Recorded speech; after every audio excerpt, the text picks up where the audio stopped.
just the official opening of day one of the 4th Intra-African Trade Fair, the IATF 2025, took place. Under the theme, A Gateway to New Opportunities, the fair is bringing together African businesses, policymakers and investors to explore trade and growth prospects across key sectors.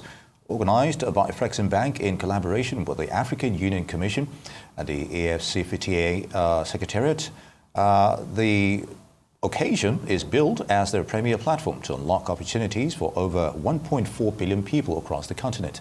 Let's take a look. Shukran. Thank you.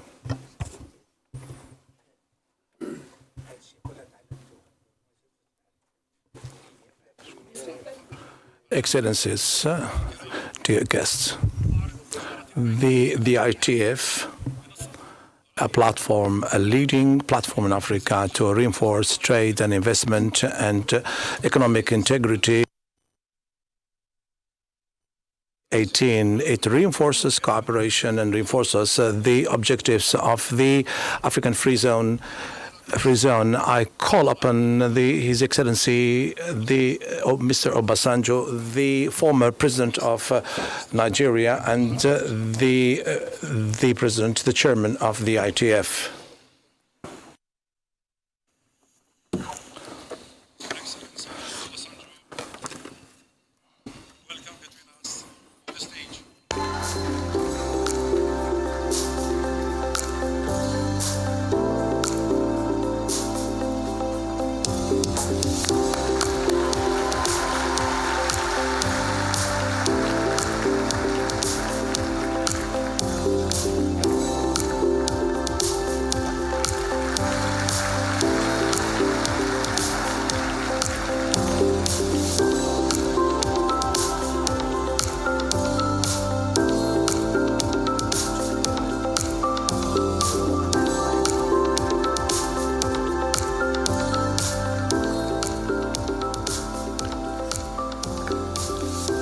Your Excellency,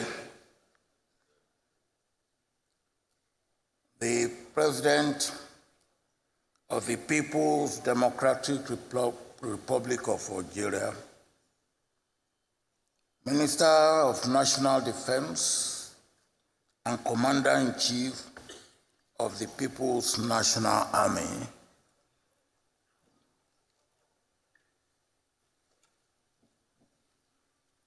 I am here in my capacity as the chairman Advisory Council for the Intra-African Trade Fair. Heads of state and government and their representatives from Africa and the Caribbean. His Excellency Professor Benedict Orama, President and Chairman of Board of Directors of Flexim Bank. Her Excellency Ambassador Selma Malika Adadi, Deputy Chairperson of the African Union Commission. His Excellency Wankele Mene, Secretary General of Africa Continental Free Trade Area Secretariat.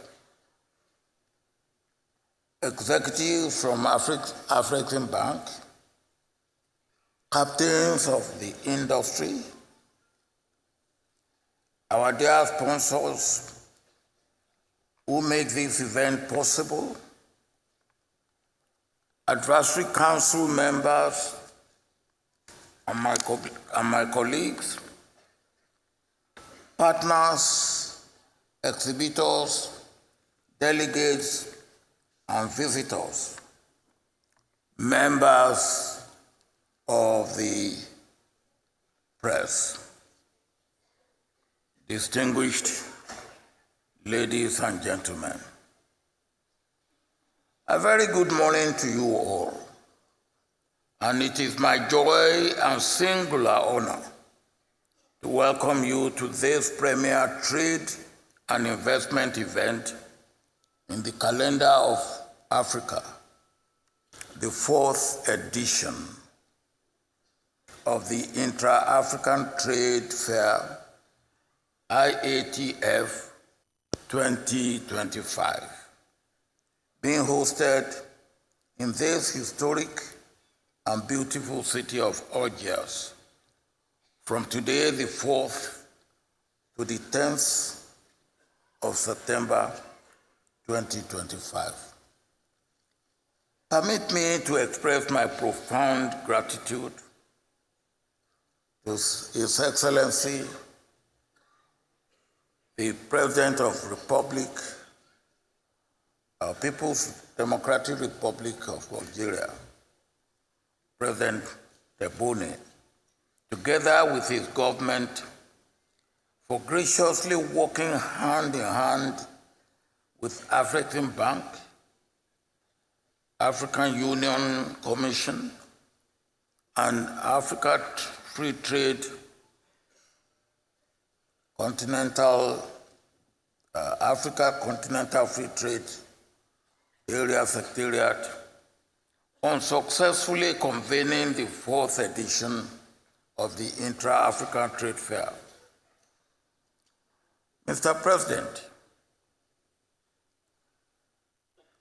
we commend you for your leadership and vision in driving trade development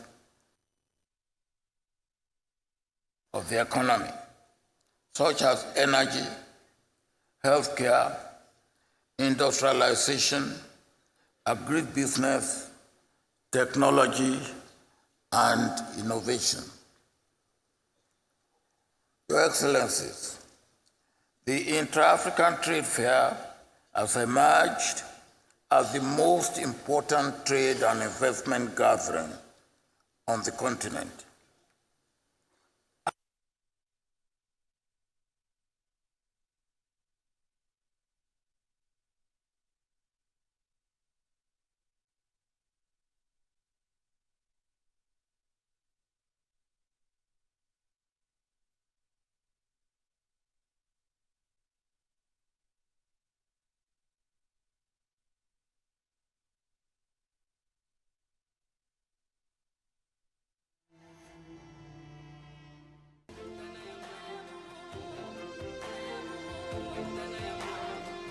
Les CAF.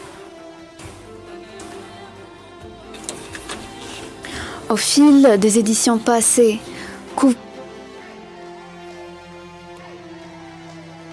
the power to connect buyers, sellers, investors, innovators, and government from every corner of Africa, and now from every corner of global Africa. IATF has become the engine accelerating trade expansion and investment flows throughout our world. The previous 3 editions generated combined trade and investment deals of more than $120 billion. Mr. President, when I met you in July, you wished and promised to work to make this edition of IATF to be the biggest and the most successful. I assured you that we in the Advisory Council, the African Bank, the AU, and the Africa Continental Free Trade Area Secretariat will work solidly with you and your government. With 48 African countries participating in exhibitions, the largest so far since IATF began in 2018, we have achieved one significant measure of the best.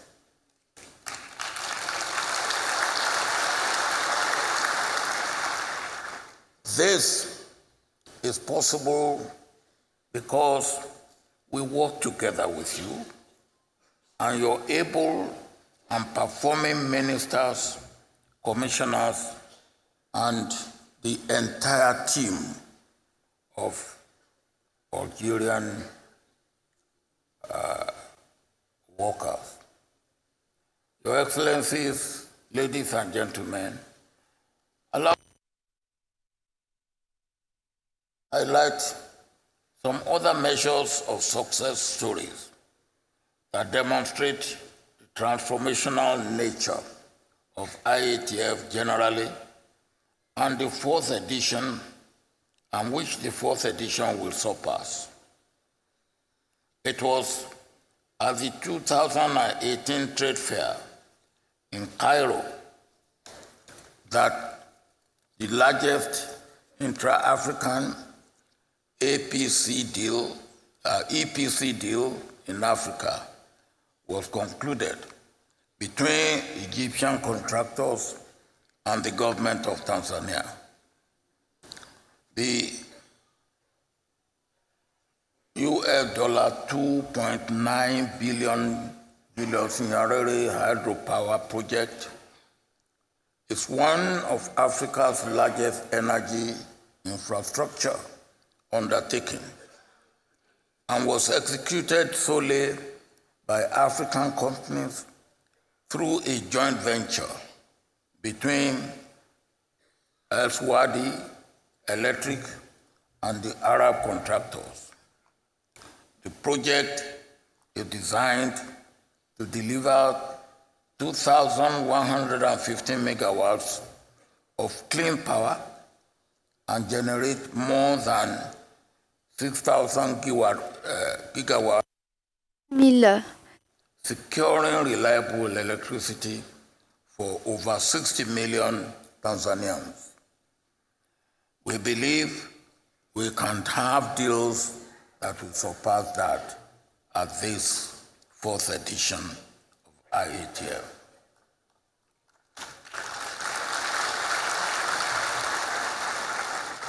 Your Excellencies, at this juncture, it gives me the utmost pleasure and the most fulfilling part of my role today to mention a hero who dares and delivers beyond measure. He shows audacity of courage, vision, hope, persistence, and performance. He promises solutions for his country, the continent of Africa, global Africa, and he actualizes those promises. Your Excellency, I thank you for accepting to make a presentation on behalf of us to President Orama, the man who started and who continues to drive the IATF. This man has done very well, and we cannot celebrate him enough. President Orama, on behalf of Président Orama, Advisory Council, au nom du Conseil,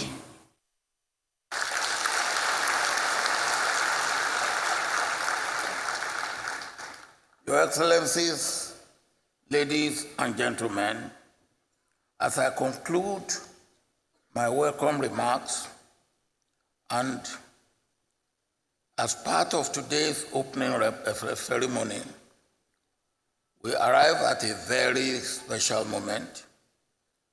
The IATF is not just a trade fair. It is a journey across our continent and global Africa, carried forward by nations that share in the vision of intra-African trade and regional integration.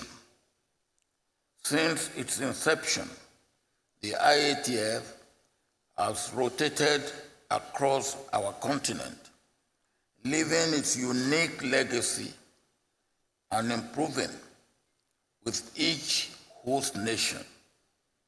Today, we continue this proud tradition by announcing the country that will host the IATF 2027.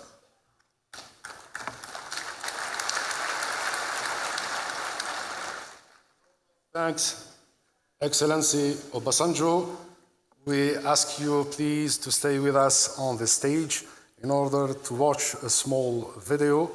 نشكركم فخامة الرئيس. Thank you, Mr. President, and we invite you to watch with us a video on the big screen to announce the coming hosting country of the IATF for 2027.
As well as Nigeria will be hosting the next edition of the IATF 2027. I invite kindly to the stage Dr. Jomoki Oduli, Minister of Trade, Investment and Craft in Nigeria. وستتولى استلام علم. And the flag of the reception will be held by His Excellency.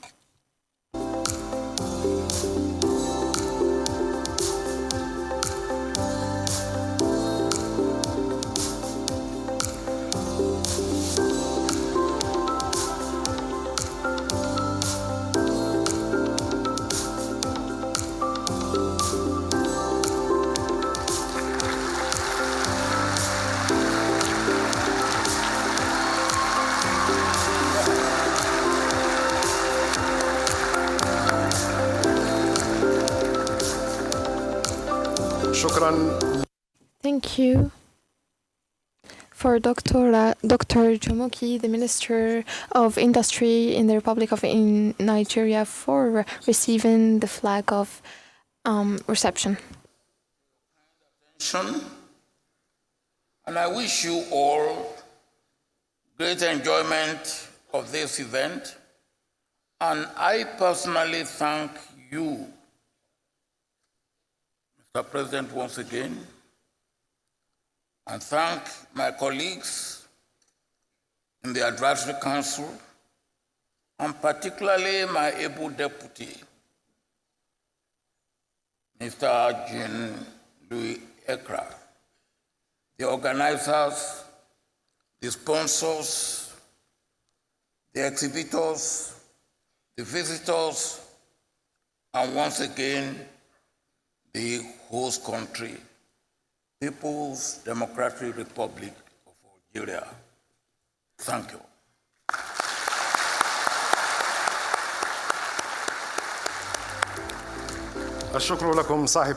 Thank you so much, Your Excellency, Mr. Obasanjo, the President of the Council of the African Industry and former President of Nigeria. Thank you so much.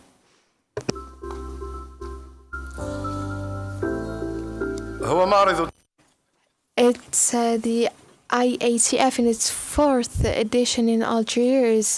This fair isn't only for industry and trade, but it's also a living system that regroups different workers in a authentic and rhythmic frame. We hear together the anthem of the IATF.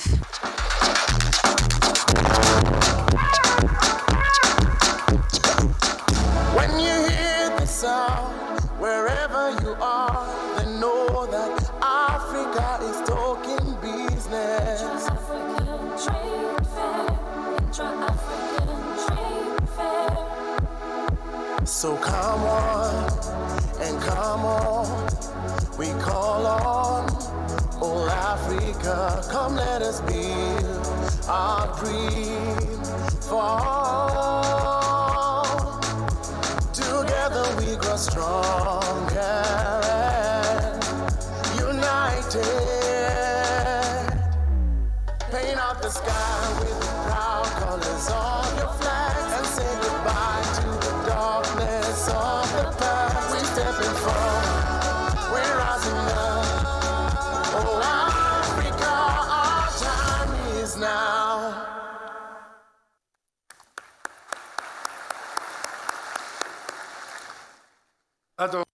I invite to the stage Excellency Selma Malika, the Vice President of the African Union, to present its word.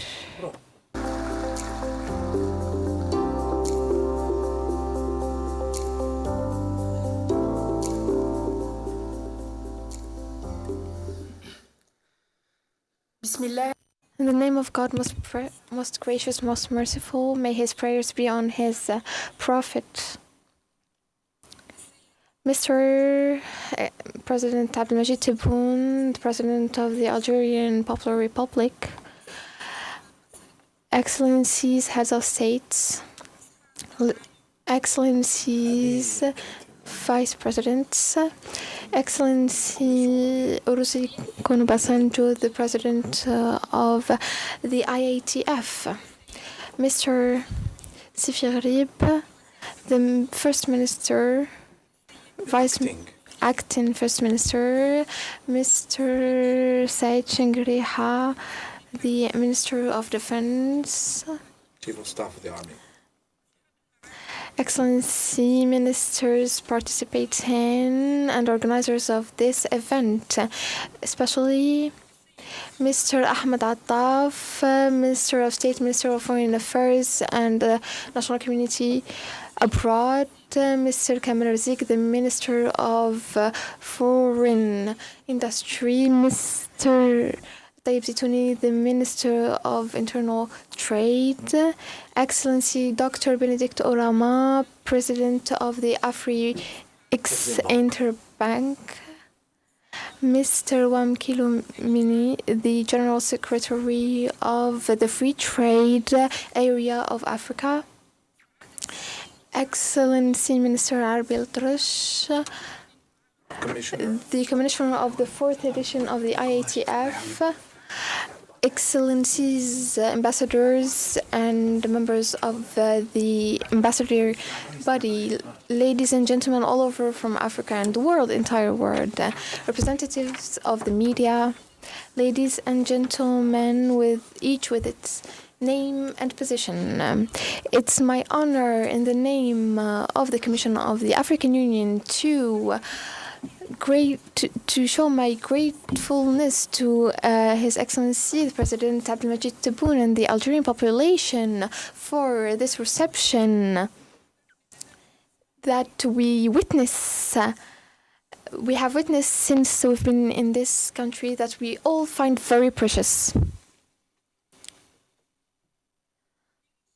To participate in this African event, the IATF, in its 4th edition, held under the the gateway of new opportunities.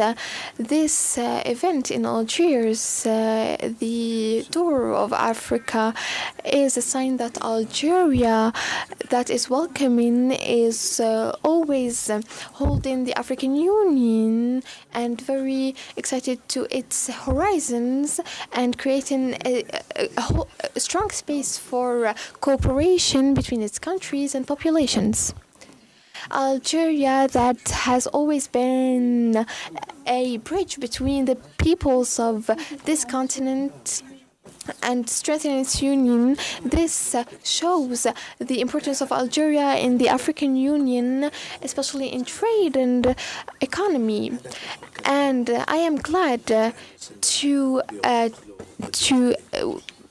tell you the welcomes and of the President Mahmoud Ali Youssef in the success of this continental event. I would also like to emphasize on our gratefulness for the organizers of this fair, the Afri-X Interbank and the Free Trade Area, the African one, and everyone who had participated in building this stage, our stage that we want through to share our horizons and opportunities in a way that has benefit on all of our African continent and population.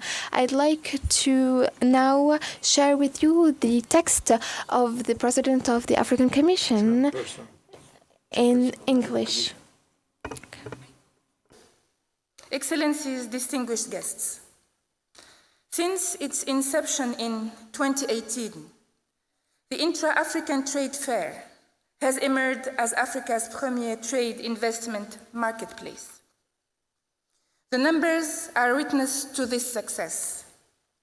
From its first edition in 2018, with just over 1,000 exhibitors and $32 billion in commitments, to Durban in 2021 with $42 billion despite a global pandemic, and Cairo last year surpassing $43 billion, and today Algiers, that is even more promising. Each fair has brought us closer to the aspirations of the African Union Agenda 2063, an integrated, connected, and prosperous Africa. But these are not just deals.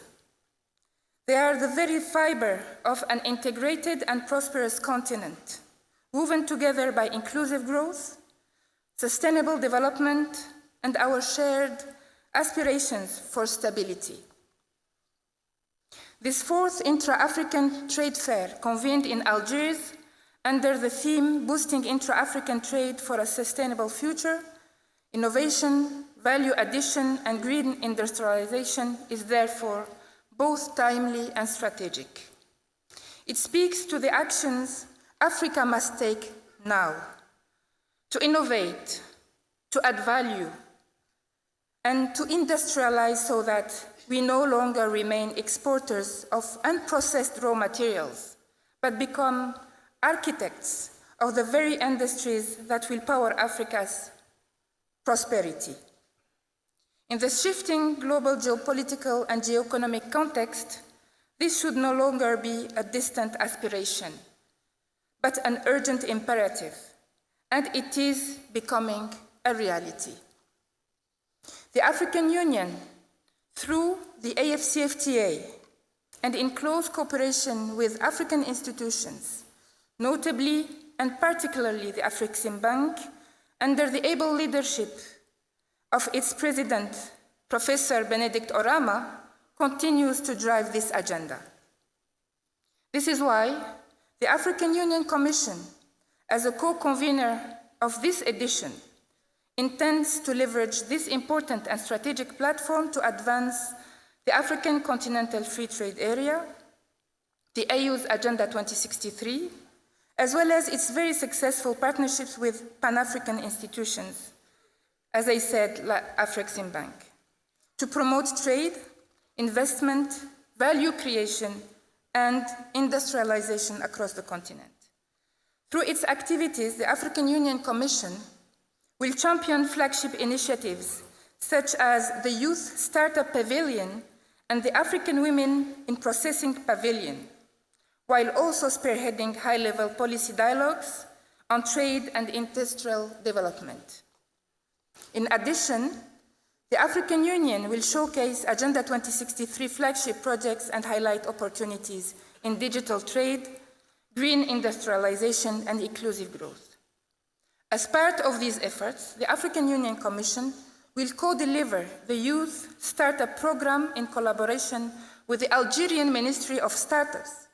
Amongst others, the program will feature 63 startups exhibiting innovative solutions, masterclasses on venture capital and investment readiness, a competitive pitching session, panel discussions with industry leaders, and networking opportunities with investors, mentors, and policymakers. Paving the way for the next edition of the 4th African Startups Conference later this year in Algeria, these activities are designed to connect young African entrepreneurs with critical resources and partnerships, creating pathways to scale innovation across borders and contribute to Africa's broader integration and economic transformation agenda. Excellencies, ladies and gentlemen, boosting intra-African trade is not simply an economic imperative of our political resolve and our commitment to reform. Africa contributes just 2.9% to global trade. While intra-African trade still represents a small fraction of the continent's overall trade, it has been steadily increasing. Between 2017 and 2023, intra-African trade expanded by 27%, approaching the $200 billion mark. Most importantly, our internal trade can be a powerful agent for our industrialization. Indeed, unlike our international trade, intra-African trade is mainly driven by manufactured products, while Africa's exports outside the continent are only constituted of 20% of manufactured goods. 45% of trade between African countries comprises goods. Intra-African trade still represents a mere 15% of total African trade. This imbalance is not only the result of an unfair international regime, it is also the result of choices we have made, and therefore choices to change. Intra-African trade is and should be our point of focus. Africa should be first. We have signed declarations, adopted and launched frameworks, yet too often our actions fall short of our promises. The barriers to our integration are not distant or theoretical. They are systemic. Restrictions that make trading with a neighbor more costly than trading abroad. Infrastructure that fragments our continent and makes it easier to send goods overseas than across our own borders. And financial systems that do not connect, leaving African businesses unable to settle payments at home as easily they do with partners far away. We also need to connect our ambitions with actions. We speak of industrialization, but our ambition will remain words on a page unless African industries have access to power, roads, logistics, and digital connectivity. We speak of empowering women and youth, but unless capital, credit, and markets are accessible to them, empowerment will remain a promise unfulfilled. We speak of integration, but unless our institutions harmonize regulations, standards, and payment systems, integration will remain a statement rather than a reality. We speak of changing the international trade rules to create space for our industrial policy, but we do not invest enough in our negotiating capacity to secure such interests. Therefore, Our task is to turn political will into real change, to rewrite our rules of trade so that they serve Africans first, to build infrastructure and to connect African economies before connecting us to the world, to mobilize our financial systems, to design policies that place women and youth at the center, not at the margins, of Africa's transformation, and to support the private sector and entrepreneurship as a dynamic force for our economies to prosper and our intra-African market to expand. Excellencies, ladies and gentlemen, I have been frank about our challenges, not to discourage us, but to strengthen our resolve. For if we have achieved so much with bridges still under construction, imagine what we will accomplish when those bridges are complete. Allow me, however, to acknowledge that the remarkable dynamism that exists across the continent and which needs harnessing. In 2023, intra-African investment stocks reached approximately $76 billion, a significant rise from just 19 billion in 2010. The role of our own private sector, from small-scale trades to large conglomerates, has been pivotal in broadening trading and investment opportunities within Africa. By harnessing and supporting homegrown dynamics, we can power our own growth. The opportunity is ours to seize. That is the Africa we are working towards, an integrated and prosperous Africa where growth is inclusive and built on dignity and self-reliance. A peaceful Africa where stability allows enterprise to flourish, and a confident Africa that takes its rightful place as a dynamic force in the global arena. An Africa where made in Africa is not only a mark of origin, but a symbol of dignity and pride. Here in Algeria, a country that has long embodied Pan-African solidarity and which rich experience in economic transformation and important ongoing efforts for diversification is an aspiration. We carry that legacy forward by making this fourth intra-African trade fair another milestone in Africa's integration journey. So I leave you with this challenge. Before you depart Algiers, commit to one partnership. Remove one barrier. Simplify one process. Or place your trust in one African product you had not trusted before. We cannot ask the world to believe in made in Africa if we do not believe in it ourselves. As our Algerian brothers and sisters say in their wisdom, اللي ما يثقش في روحه ما يثق فيه الغير. Doesn't trust in himself. Will not earn the trust of others. May this fourth intra-African trade fair be remembered not only for deals closed, but also for the unity it strengthens, the pride it rekindles, and the future it brings nearer.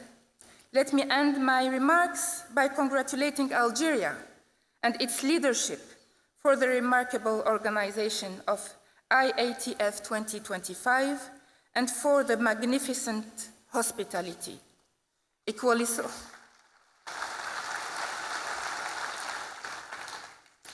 so, I would like to warmly congratulate the Federal Republic of Nigeria for hosting the 5th edition of IATF in Lagos in 2025. End of quote. وهنا تنتهي كلمة معالي رئيس مفوضية الاتحاد الإفريقي. And here the word of the Commissioner of the AU. I would like to congratulate here in Algiers for the religious day, the birth of the Prophet. Thank you so much for your attention. الشكر لكم Thank you, Excellency Selma Haddadi, the Vice Chairman of AUC. And now we give the word. And so the Chairman of AUC, Mahmoud Youssef, and for his word to face the challenge in working together to make Africa first. Africa first. لذلكم أدعو. And so I invite to the stage Excellency Wamkile Mine, the Secretary General of the Free Trade in Africa.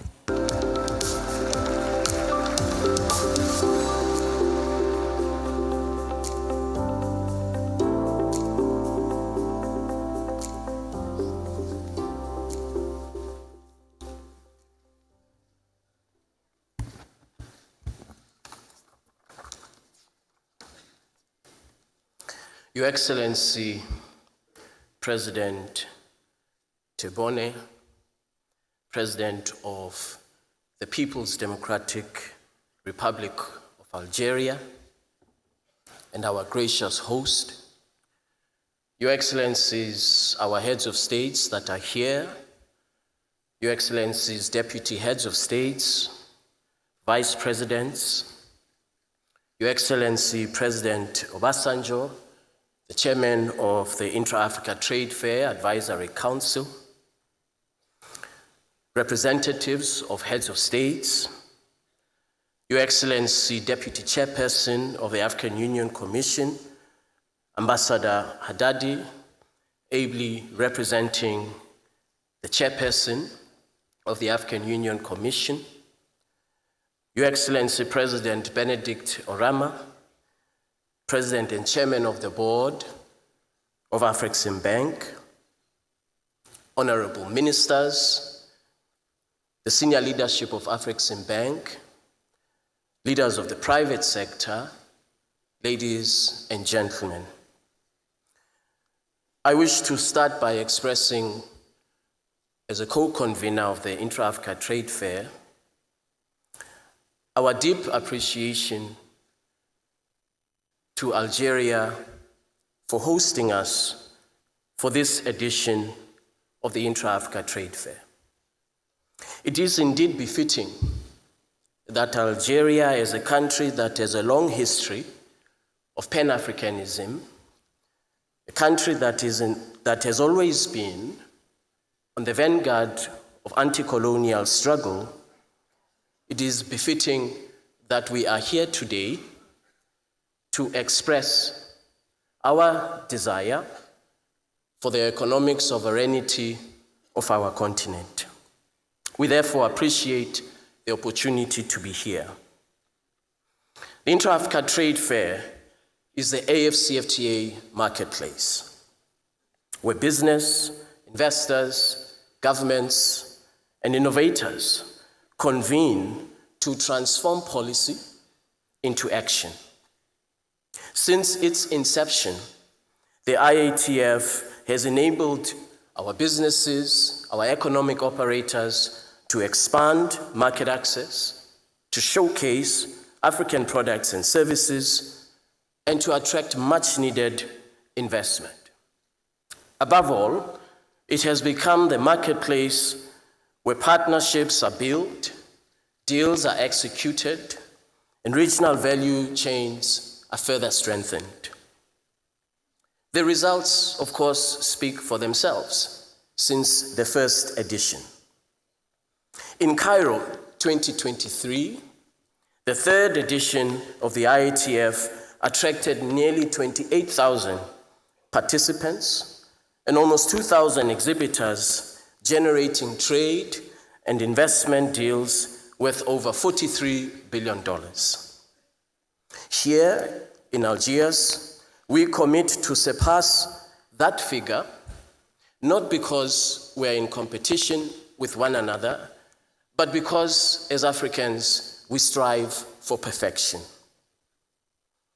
These figures highlight our determination to trade with one another. Here in Algiers, we expect more than 35,000 participants, 2,000 exhibitors, and over $44 billion in trade and investment deals. But the true success of the IATF truly is not in the numbers. It is in the jobs that are created, in the innovation that is supported, in the empowerment of our SMEs, in the empowerment of young entrepreneurs, in the creation of opportunities for women-led businesses, and placing at the center of Africa's economic transformation inclusive opportunities. This year's theme, Gateway to New Opportunities, could not be more appropriate. It reflects Algeria's role as a hub for connecting the continent's markets, as well as our collective ambition to make the AFCFTA the driver of Africa's economic transformation, consistent with the mandate of the Assembly of Heads of States and Government of the African Union. The ambition we have has never been more urgent. The current global context, the ever-changing uncertainties in global trade patterns, the weaponization of trade policy, economic nationalism, investment nationalism, all of this directed at the African continent, compels all of us to act with unity, determination, and urgency to build a domestic market leveraging on the AFCFTA. To build resilience and safeguard our collective interests, we must accelerate implementation of the AFCFTA. In practice, this means that our timeline for eliminating intra-Africa barriers to trade and eliminating intra-Africa barriers to investment, that timeline has to be expedited, taking account of the current global context, which appears to be adverse. Your Excellencies, distinguished ladies and gentlemen, the AFCFTA is already delivering under the leadership of the Assembly of Heads of States and Government. Intra-Africa trade rebounded strongly in the year 2024, reaching 220 billion United States dollars, a 12.5% increase from 2023, according to Afreximbank African Trade Report of 2024. This recovery underscores growing confidence in Africa's economic integration model, at the heart of it, driven by Agenda 2063, the Africa we want. Beyond the headlines, beyond the figures, the data demonstrates a gradual shift in the trade patterns and the trade composition of our continent. Primary commodities, of course, continue to dominate, and this has to change. There is, however, clear growth in the production of manufactured goods such as motor vehicles, food products and agro-processing, chemicals, and electronics. This shift signals the continent's transition from being a producer and an exporter of raw commodity dependency towards a more industrialized economy. This shift will be sustained stronger by further reforms, particularly in the areas of transport, infrastructure, and manufacturing.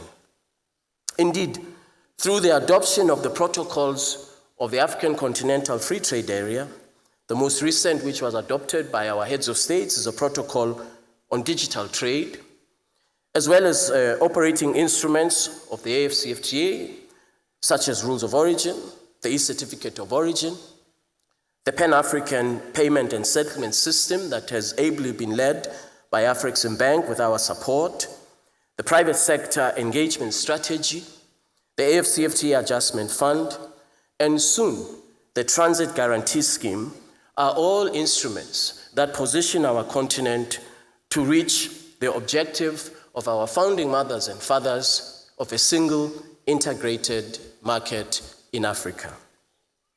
The protocol on digital trade in particular opens new avenues for young entrepreneurs, for innovators, for fintechs, and ICT-enabled services, where we harness Africa's digital economy, we have the potential to generate millions of jobs for young Africans who are, of course, on the cutting edge of digital innovation in Africa. We must take urgent and concrete steps to ensure that no country is left behind, no entrepreneur is left behind, no SME is left behind as we roll out the AfCFTA digital economy. As we celebrate this progress, we must, of course, look ahead and confront the challenges that we know we will face along the way. Let me explain and set out a few of these challenges. First, integration is not only about trade rules. It must also be about connectivity. Many of us to our in Algiers had to connect outside of the African continent. Connectivity for intra-Africa travel must be improved. In this regard, the single African air transport market implementation becomes a priority. Second, we must ensure that no country and no SME, no entrepreneur is left behind. This requires that we accelerate supporting interventions such as the AfCFTA Adjustment Fund to ensure that all our private sector have the opportunity to benefit from this market of 1.4 billion people. I'm very pleased to note that the AfCFTA Adjustment Fund during the course of the next few days will be launched here in Algiers. Third, we must mobilize our own domestic and invest in our infrastructure, transport and logistics, and connectivity. Africa's transformation must continue to take account of climate reality. The AfCFTA is not just about nation, it has to also be about green trade, industrialization, supporting renewable energy in order for us to tackle the challenge of climate resilience. In this regard, we are most grateful for the leadership of His Excellency President Ruto of Kenya in terms of him being the champion of climate change for the African, and also champion of the African Industrialization Initiative. This not only as a platform to showcase our products, our services, our goods, as a call to action to take commitments, to execute business and transactions, to launch ventures, to mobilize investments, and to build stronger regional value chains. Through our collective efforts, we must send a very clear signal to the world that even in the midst of this challenging global economic and trade environment, Africa's market is open for investment. Allow me, Your Excellencies, to conclude by recalling that actually the reason we are convened here today is embedded in May 1963, the founding mothers and fathers of the Organization of African Unity, who directed that there should be an intra-Africa trade fair.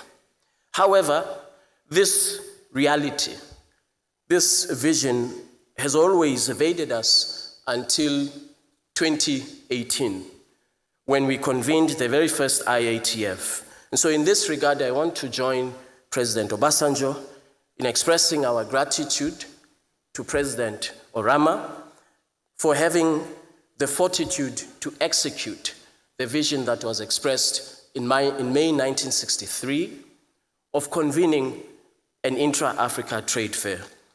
So President, we are most grateful for your leadership and for enabling the convening of the intra-Africa trade fair. I wish all of us over the next few days very good deliberations, and I want to once again express our deep gratitude to Algeria for hosting us. I thank you for your attention. A lot of thanks, Your Excellency, Mr. Wamkili Mini Al-Amin Al-Am. Secretary General of the AFCFTA. And according to what our fathers who created this AITF, we will be presenting a video clip about the journey of the AITF as an event that has objectives to achieve in Africa. About the IATF journey from 2000 to here, from Cairo to Algiers. 2018, Cairo, Egypt. A bold vision took flight. From a shared dream of Afreximbank, the African Union, and the CFTA Secretariat, the African Trade Fair was born. Not just an event, but a stage for a continent to see itself, trade with itself, and rise together. Its mission was clear: to ignite intra-African trade, to drive investment and accelerate integration. Rooted in the dreams of Africa's founding fathers, it answered their call for trade fairs that power African trade. And so came Cairo 2018. Over 1,000 exhibitors and $32.6 billion in deals. Durban 2021. 1,500 exhibitors and $42 billion in deals. Cairo 2023. Nearly 2,000 exhibitors and $43.8 billion in deals. More than a fair, IATF became a dynamic ecosystem of trade forums, creative economy showcases, B2B and B2G platforms, sector-specific expos, and youth entrepreneurship programs. And with every edition, Africa's voice in global trade grew louder. Such success could not remain a project alone. IATF is now becoming an independent, treaty-based organization, ensuring sustainability, scalability, and deeper alignment with AFCFTA's vision. A development-oriented and commercially viable African institution. After a competitive process, Zimbabwe emerged as the host for IATF's headquarters. With world-class facilities, strong air connectivity, quality accommodation, and pledged land for expansion, it offers the perfect foundation for growth. Now, anchored in Zimbabwe, the IATF enters a new era. A permanent African institution built to drive integration, to spark transformation, and to open doors that never close. Here, Africa won't just trade. Africa will create. Africa will connect. Africa will deliver. Intra-African Trade Fair, gateway to new opportunities. Intra-African Trade Fair, the AFCFTA marketplace.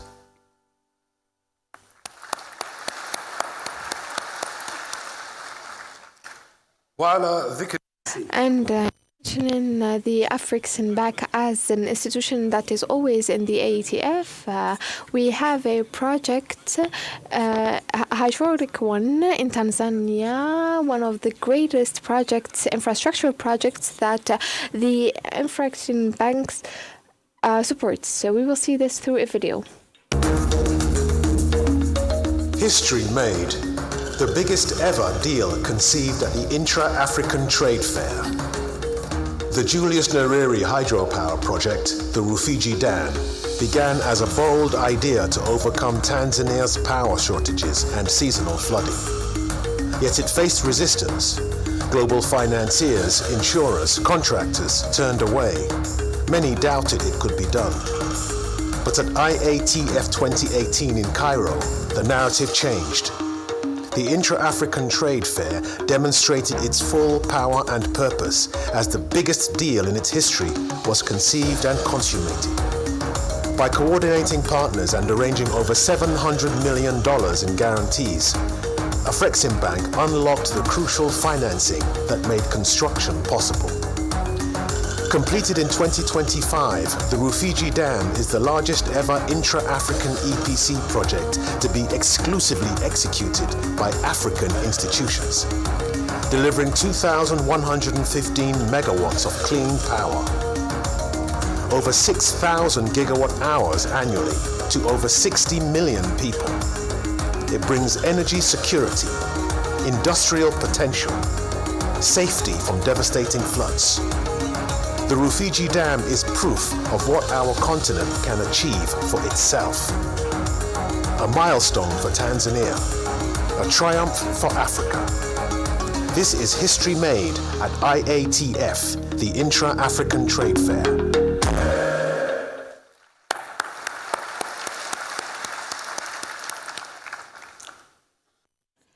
I invite to the stage the Professor Benedict Orama, the Director General President of the Afrexim Bank. Professor Orama, you are welcome.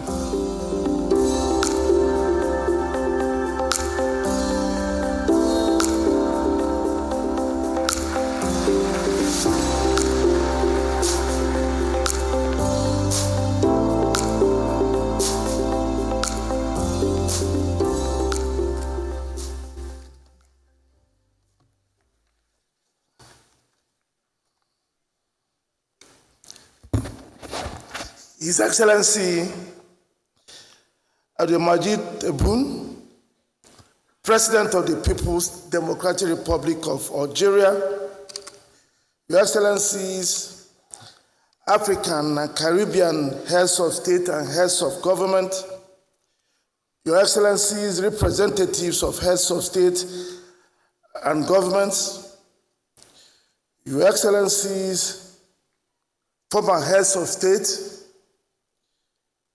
Your Excellency,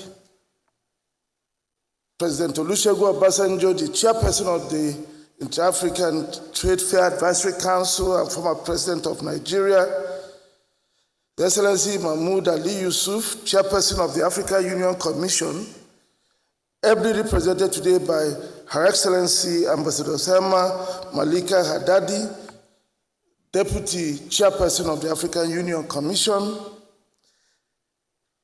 honorable ministers, governors of central banks, Your Excellency, Mr. Wankele Mene, Secretary General of the AFCFTA Secretariat, Excellency Nados Bekele Thomas, Chief Executive Officer of the African Union Development Agency, NEPAD, heads of partner international organizations, Your Excellencies, state governors and regional governors here present, former president of Afrexim Bank, Jean-Louis Ekra, senior executive vice president, and senior officials of Afrexim Bank, members of the Inter-African Trade Fairs Advisory Council, my dear wife, who is here with me, distinguished ladies and gentlemen.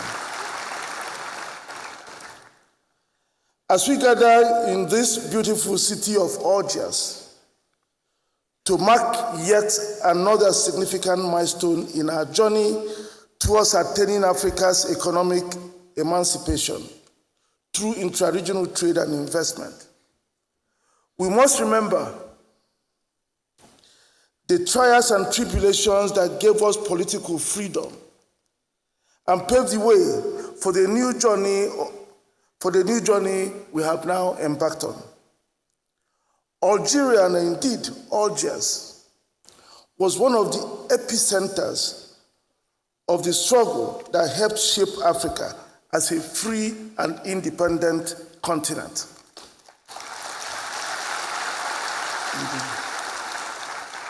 With courage and intellectual erudition, great Algerians such as Ahmed Ben Bella, Labib Ben Mahidi, Panan Mohamed Kida, as well as Pan-Africanists like Frantz Fanon, dedicated their lives to the pursuit and the eventual attainment of Algeria's political freedom.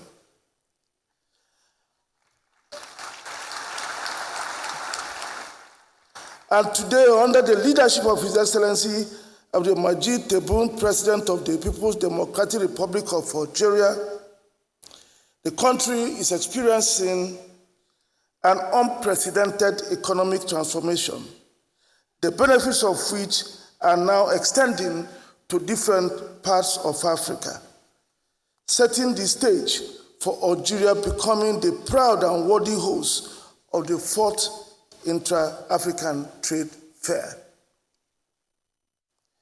It is therefore with immense pleasure that I thank His Excellency President Abdelmajid Tebboune, his able government, and the great people of Algeria for the excellent facilities and arrangements which made it possible for us to look forward to a world-class series of events here this week. Hosting an event of this magnitude and complexity is no mean feat. Gathered here are an estimated 30,000 visitors and buyers, as well as over 2,000 exhibitors from all over the world. The fact that we have all been comfortably accommodated, taken care of, and going about our businesses easily is proof of the massive economic transformation Algeria has seen in recent years. They are also proof to all of us as to what is possible when we take our destiny in our hands. Allow me to also quickly recognize and thank the heads of state and governments from Africa and the Caribbean who have joined us here today. The honor of your presence at this opening ceremony reflects your confidence in and respect for the leadership of Algeria, as well as your strong support and confidence in the work of the bank and its partners, the African Union Commission and AFCFTA Secretariat, in using the trade fair to promote Africa's economic integration. Your Excellencies, distinguished ladies and gentlemen, since the 1960s, when many African economies began to gain political independence, it has always been understood that political independence without economic empowerment will be nothing but glorified servitude.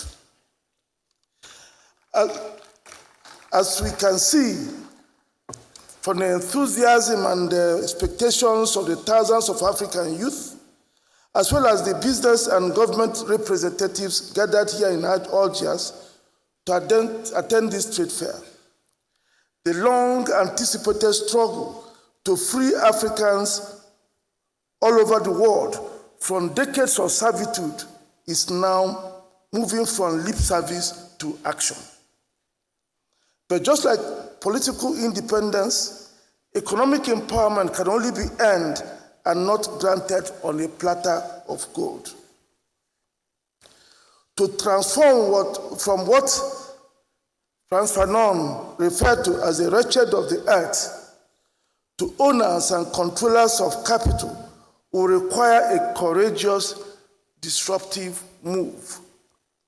Another epic struggle, similar to those used to gain political independence in the 1960s, but different in important parameters. In 2019, at the annual meetings of our President Bank shareholders held in Moscow, I described the new struggle this way, and I quote, "A revolution is sweeping across the African continent without bloodshed or conflict. It is peaceful and will fundamentally alter our world, shatter old assumptions, and reshape our lives. It is easy to underestimate, as it is not accompanied by banners or fanfare. The revolutionaries are of a different breed. Instead of being trained in military camps, the freedom fighters for this new battle are being trained in technical schools and universities. Instead of fighting in trenches, this battle will be fought on factory floors and tech incubation centers.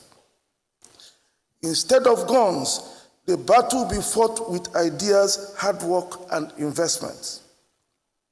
While bravery was required for the political struggle, courage is a necessity for the economic liberation struggle. Tech are not armed guerrillas. Ideas are not brute force, will represent the potent forces for victory in this new struggle. And as with the political struggle, Africa needs partners that can support it to prevail. But the partnership we seek goes beyond aid and grants. Africa seeks partnerships founded on mutual respect and trust, as well as win-win economic cooperation and investments, and the pursuit of shared prosperity, unquote.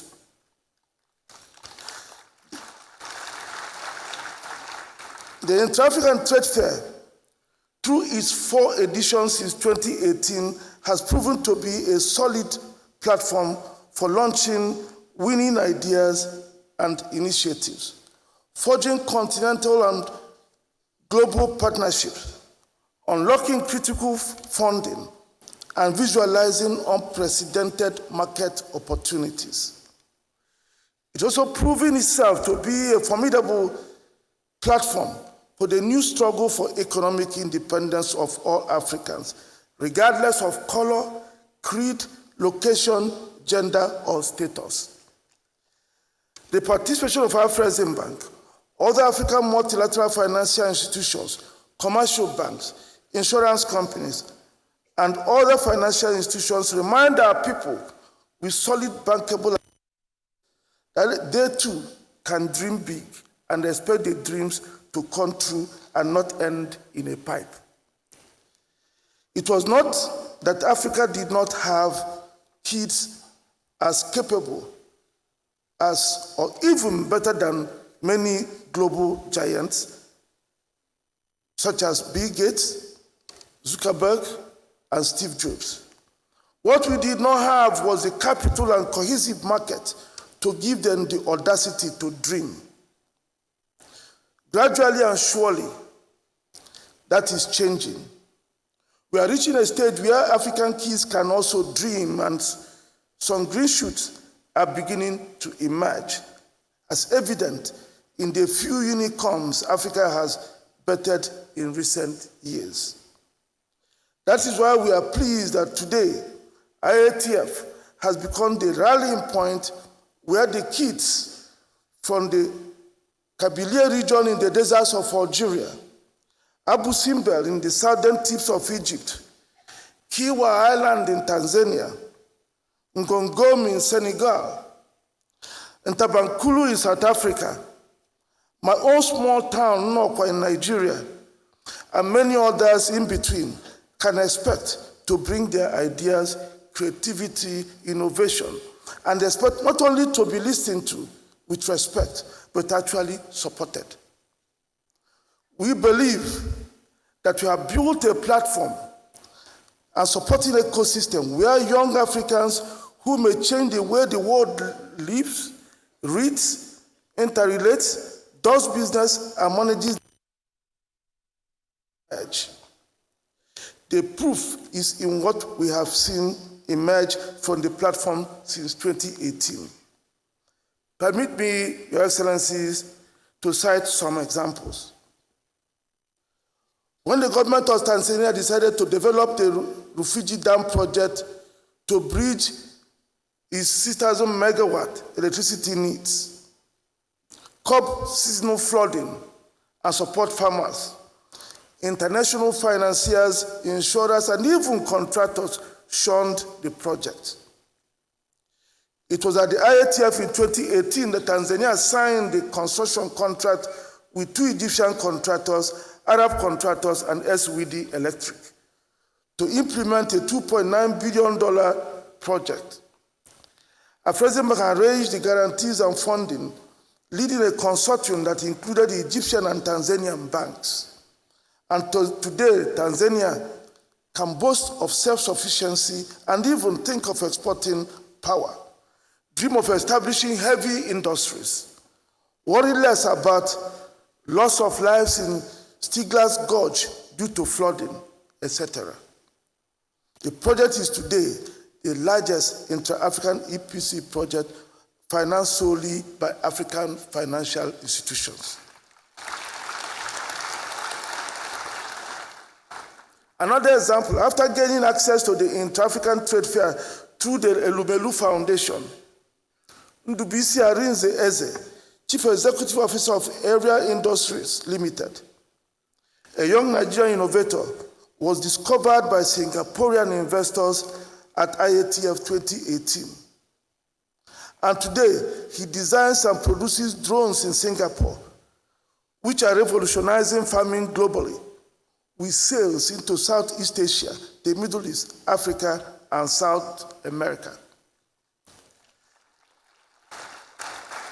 At Intra-African Trade Fair 2021, Comoros Island struck a transformational opportunity to develop and modernize its tourism industry when he signed a deal with El Saudi Group of Egypt to develop the Galawa Hotel project, which is a landmark 5-star resort now under development on the northwest coast of the Comoros Islands, reviving the site of a country's former legendary hotel that was abandoned.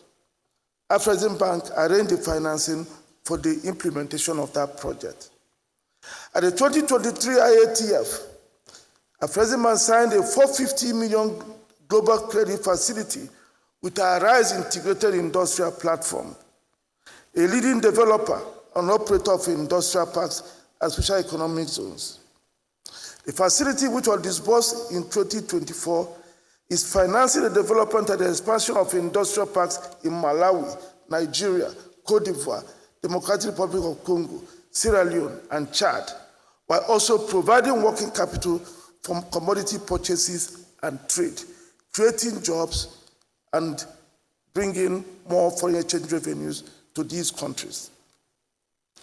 At the IATF 2023, Samapeche, a medium-sized enterprise in Mauritania, sealed a $12 million deal that enabled it to build a fish processing factory, expand its storage capacity by 3,000 tons, and add 3 boats to its fleet.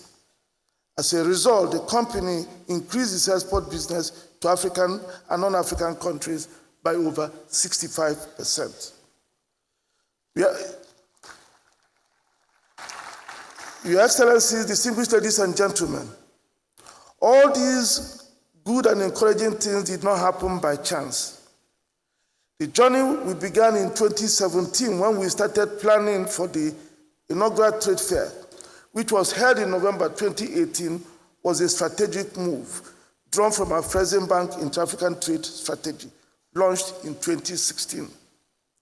The Herculean task of converting vision to reality, mobilizing African states, thousands of exhibitors, buyers, and sponsors for an event of such a magnitude was only made possible by the strong support Afreximbank received from many. As this is my last opportunity to address this forum as the president of Afreximbank, the bank that initiated the IATF project, I will seek your kind permission to recognize a few people who made a difference. I would like to start with the Afreximbank Board of Directors, who, despite the uncertainty of the outcome, believed in the vision and trusted the bank's management to deliver on their commitments. Special mention must be made of His Excellency President Olusegun Obasanjo Baba,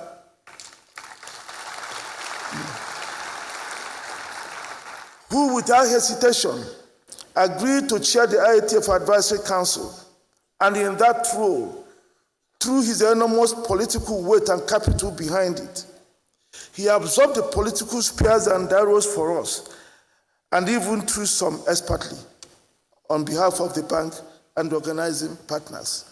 Thank you, Baba.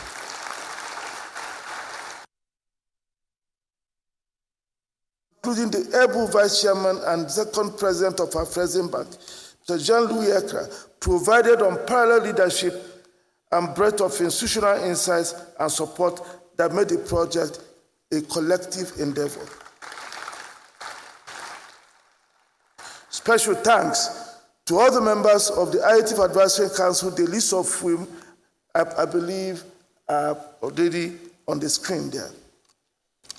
Our collaborating partners, the African Union Commission, the AFCFTA Secretariat, own this project as much as we do.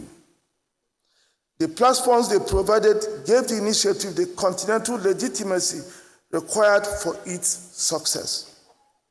While so many in these organizations worked extraordinarily hard to support, allow me to make special mention of His Excellency Mr. Wankele Mene, Secretary General of the AFCFTA Secretariat, and His Excellency Ambassador Albert Muchanga, the immediate past AU Commissioner for Economic Development, Tourism and Trade, who took the project as their own baby and gave it the leadership it needed. Sponsors who supported the project early, some of whom have remained consistent, are the reasons we are able to sustain this initiative and look forward to its future with hope. Major sponsors, including Dangote Industries Limited, Esewidi Electric, Oando Energy, Arise IIP, Titan Trust Bank, Sonangol, Hassam Alam, Atlantic Financial Group, Group Gico Press, Vista Bank Group, ETG, Motor Angel, Oakwood Green, OSP Saudi Arabia, as well as others that are not able to mention but are all featured on our sponsors wall and displayed on the screen, deserve our special thanks. And so do all the countries that have hosted the event, including Egypt, South Africa, and now Algeria, as well as those who make it a point to exhibit at the event. There are also some countries that expressed intent and worked hard to host, but due to one thing or another, could not. We thank them for their support and the lessons learned from the experience, which have helped us to strengthen the initiative. Many thanks to exhibitors, artists, buyers, performers, speakers, journalists, and all those who have made tremendous contributions to the success we are celebrating today. Our appreciation also goes to those who helped us introduce critical verticals, including the Diaspora Day, Africa Automotive Forum, an automotive show, culinary and gastronomy, and sports verticals. We thank you for the ideas you brought, and I hope that the success they have made are good rewards for the suggestions you gave to us. My colleagues in management deserve all the accolades, the senior executives, but especially our Intra-African Trade Group and the very committed Intra-African Trade Fair Organizing Committee, led by the indefatigable Ms. Kanayo Awani, Executive Vice President, who is the pillar on which this project stands, and will continue to stand.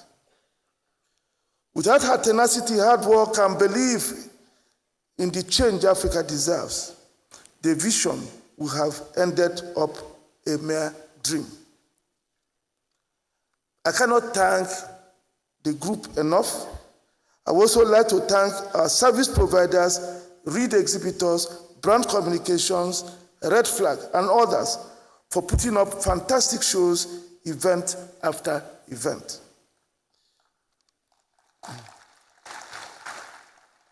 The firm Pixicona deserves our special appreciation for working with us to deliver the very difficult first edition of the fair in 2018, when nobody was ready to come and work with us. We thank you.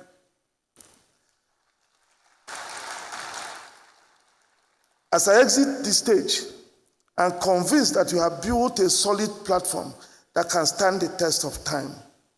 After 4 events and almost 8 years, it is time to institutionalize the initiative and lessen the burden on our President Bank and its collaborating partners, the African Union Commission and AFCFTA Secretariat.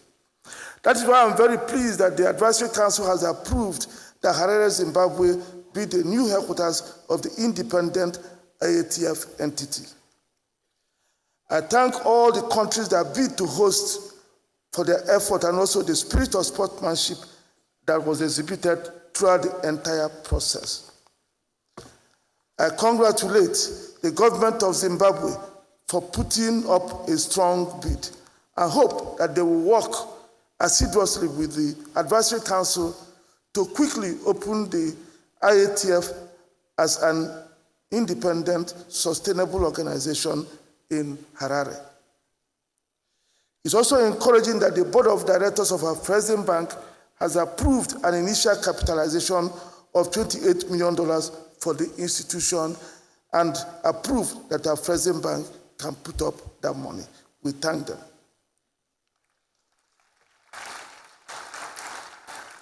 While we anticipate that the organization will strive for financial sustainability, I would like to seize this opportunity to call on African governments, corporations, and financial institutions to support this initiative during its early teething stages. And as I'm about to wind up, I would like to invite all of you to the Afrexim Bank Pavilion. And when you go to the Afrexim Bank Pavilion, you will discover that the trade fair will give you the market opportunity, but that Afrexim Bank has also provided all the things you need to make you trade: the payment system, the quality assurance center, transit guarantee, the digital platform that will make it easy for you to convert the deals you strike here into businesses. And finally, let me again thank His Excellency President Tebboune and the Advisory Council led by Baba for the honor given to me today by the gift that was given to me and the praise that I received. I thank you very much for that, and thank all of you for your kind attention. We thank you, Professor Benedict Olama, the President Director of Afrexim Bank, for your speech and orientation for the efforts of the Afrexim Bank. Excellency. Thank you for what you gave to us. We have to salute you for the efforts that the bank is making. In recognition to the Afrexim Bank efforts, ladies and gentlemen, excellencies, let's hear the Afrexim Bank anthem. فلنستمع إلى نشيد البنك الإفريقي أفريكسيم.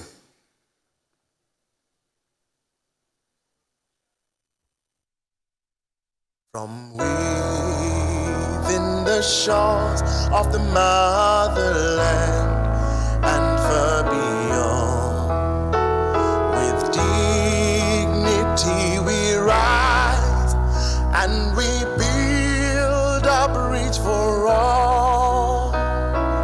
With integrity, respect, trust, excellence, commitment, creativity.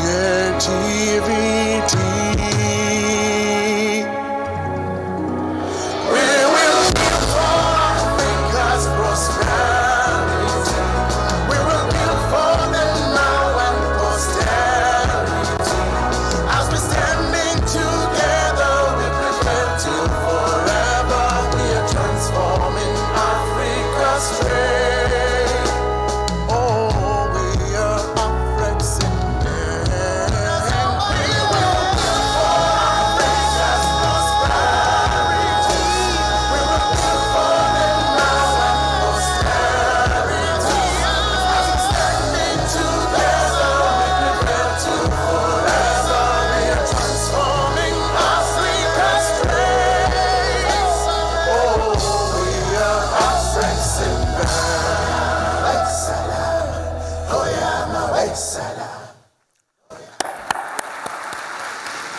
أصحاب الفخامة Excellencies, guests, in all of your names, we invite Mr. Abdelmajid Tebboune, the President of the Republic of Algeria, to his speech for the opening ceremony of the IATF in its 4th edition in Algiers.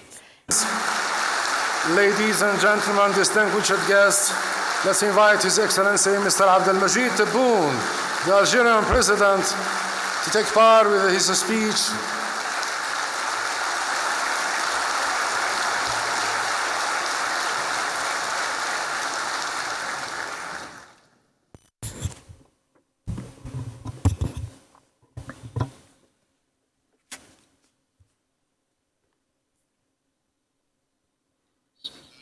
In the name of God, the merciful, the compassionate, peace happen, most noble of all prophets, Excellencies, ladies and gentlemen, head of states and head of governments,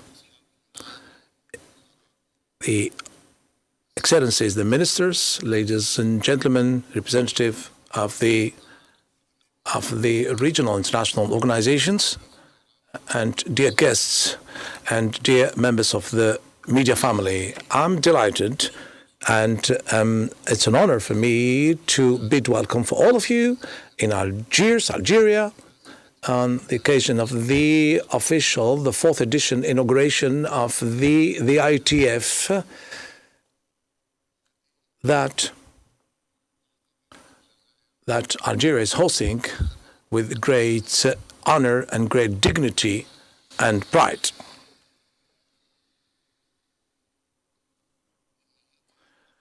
This edition is taking place in an international, global environment full of sensitivity, a circumstance where events are speeding up in an unprecedented rhythm, and dangers are worsening that jeopardize the deterioration of the international order, the existing one. This organization then has become today is threatened in its essence, in its heart, and the rules on which it is based, the institutions that are based, the political institutions, be it security and even economic ones. The fear and the apprehension and the whole fear and apprehension that Africa becomes our dear continent once again will become one of the most victimized and all these deteriorating situations by knowing the priorities and be silenced. The voice of Africa will be silenced, and to marginalize its role in remaking the international order despite all the resources it has and the capacities and potentialities it has.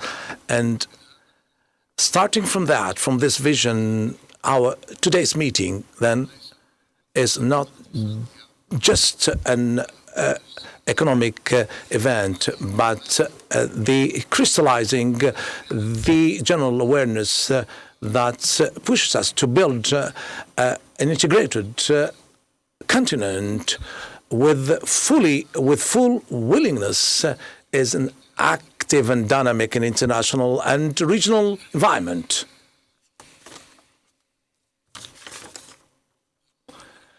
Our concern today is by excellence economic, and it's the destiny, and it reminds us to ask the question, the substantial question: where is Africa today standing in the international economy?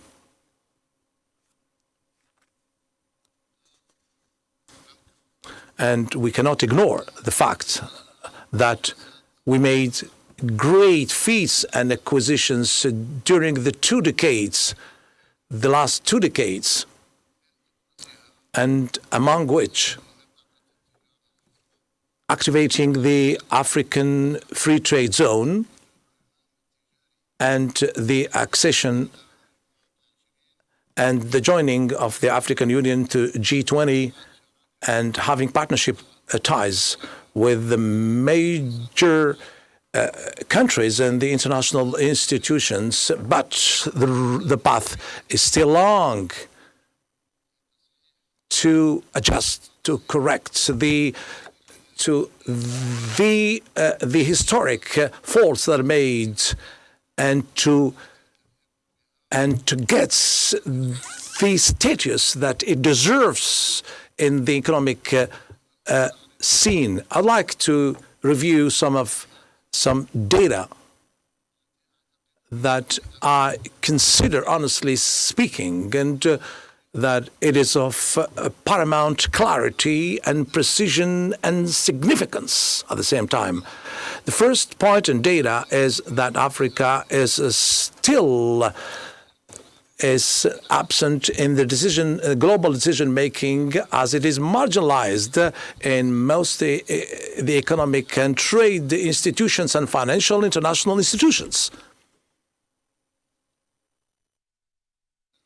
As an example, that the rate of the African rate, all included, all countries, the rate of 6.5%, 6.5% of the voices in the IMF, and the lowest quota is all rate in these institutions that does not exceed 11% when it comes to the World Bank.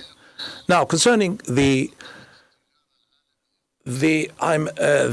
World Trade Organization, despite Africa has got the position of the general manager for the first time in history, that this acquisition and this position that we've got doesn't cover the fact that Africa is limited in its status in decision-making within this organization, which is the World Trade Organization. The second data as the quota of Africa in the world trade does not exceed 3%, and this is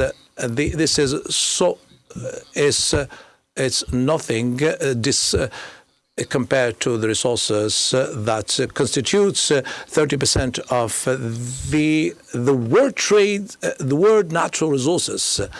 So, and it has more than 1.5 billion of population, constituting that a market, a consumption market that is a growing one and great. And the quota of Africa in terms of the investment to Africa does not exceed 94 billion USD. This is too low if in terms of comparison. This is the lowest quota in the world, in fact. The direct investment of and the quota it's 6% of the overall of investment.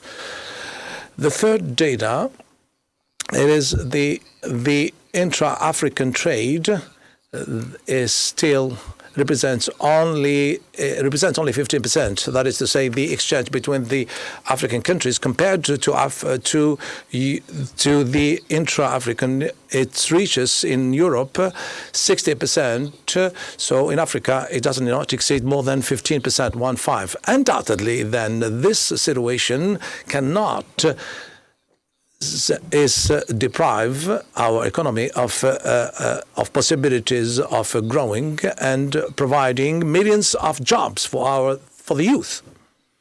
And the fourth data is, and Africa is suffering from a big gap in the infrastructure to transport power and communication and financing. And this is the gap that represents 90 billion USD annually, and it costs Africa an annual drop of 2% of its GDP. These data then should not limit our enthusiasm, our will, but on the opposite, we should be a booster in order to revive our potentials, collective powers, to transform our reality to a success where we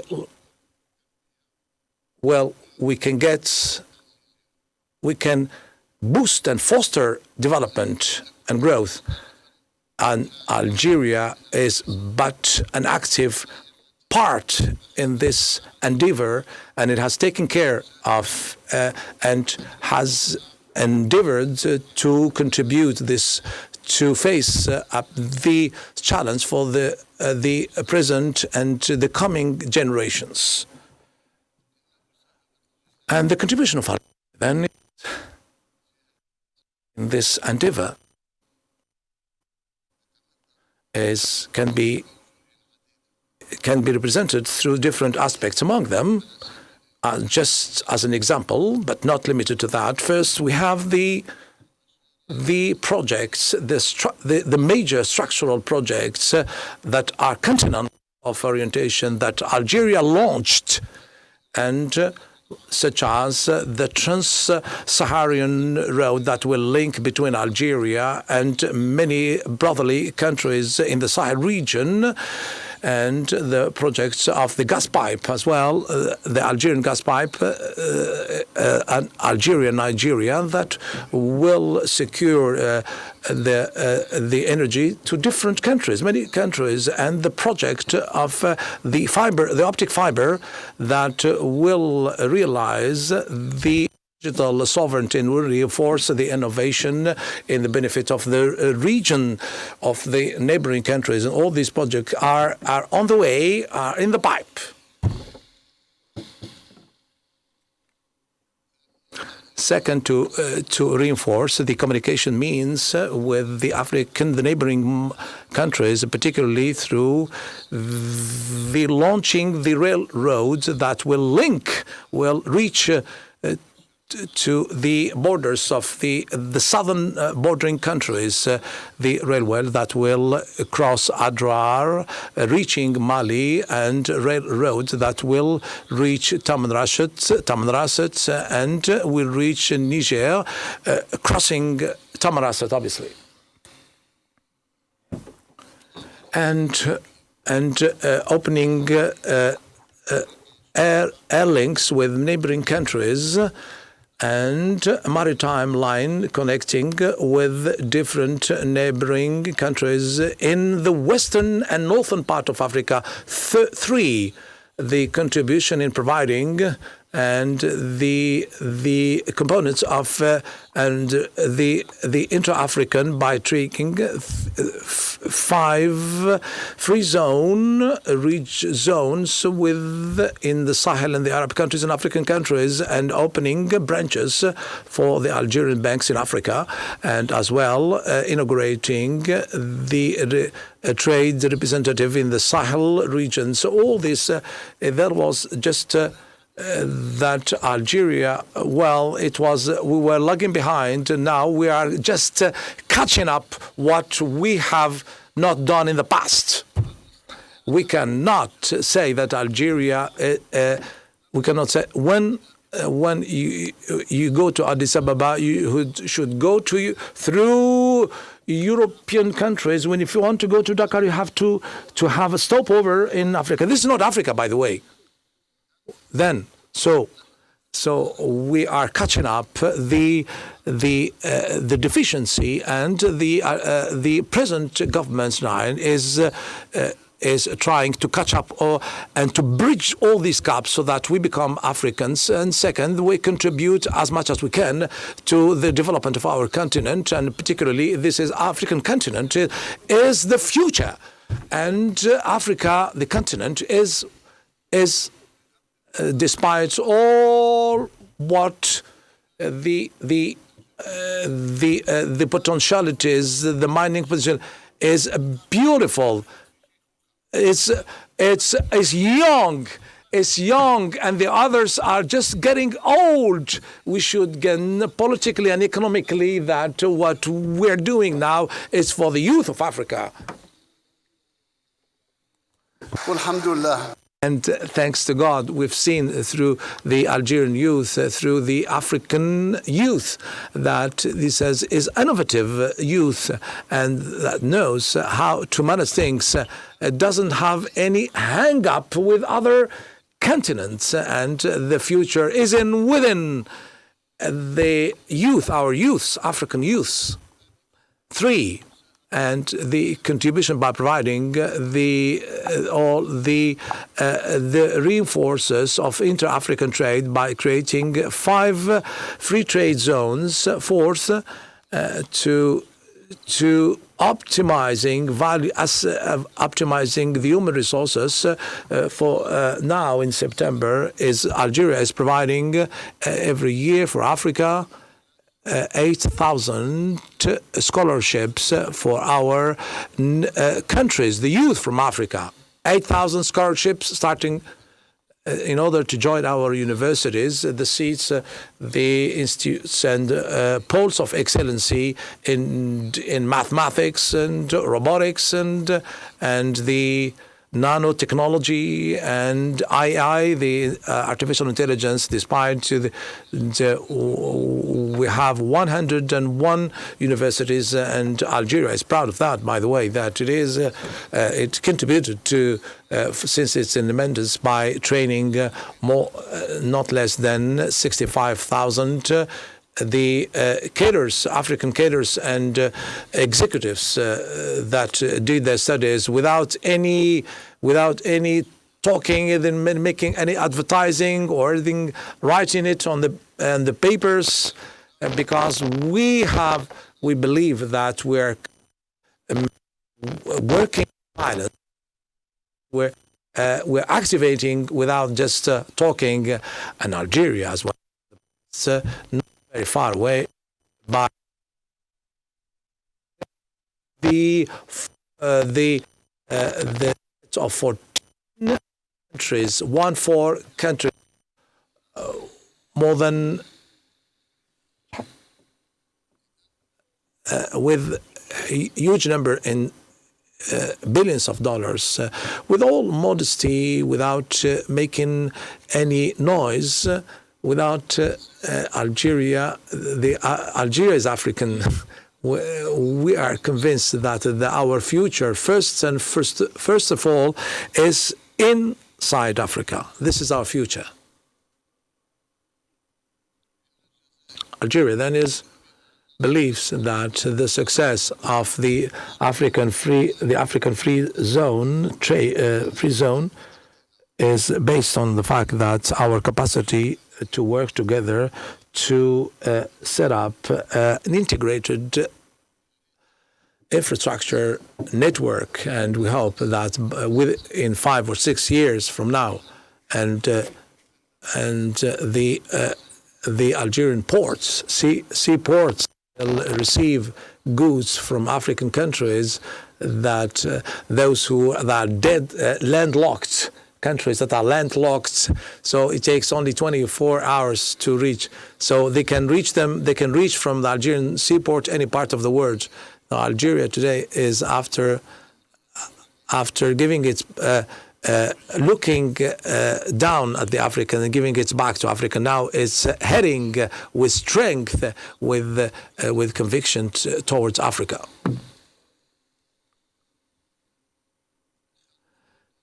To create the the win-win environment of investment, and we badly need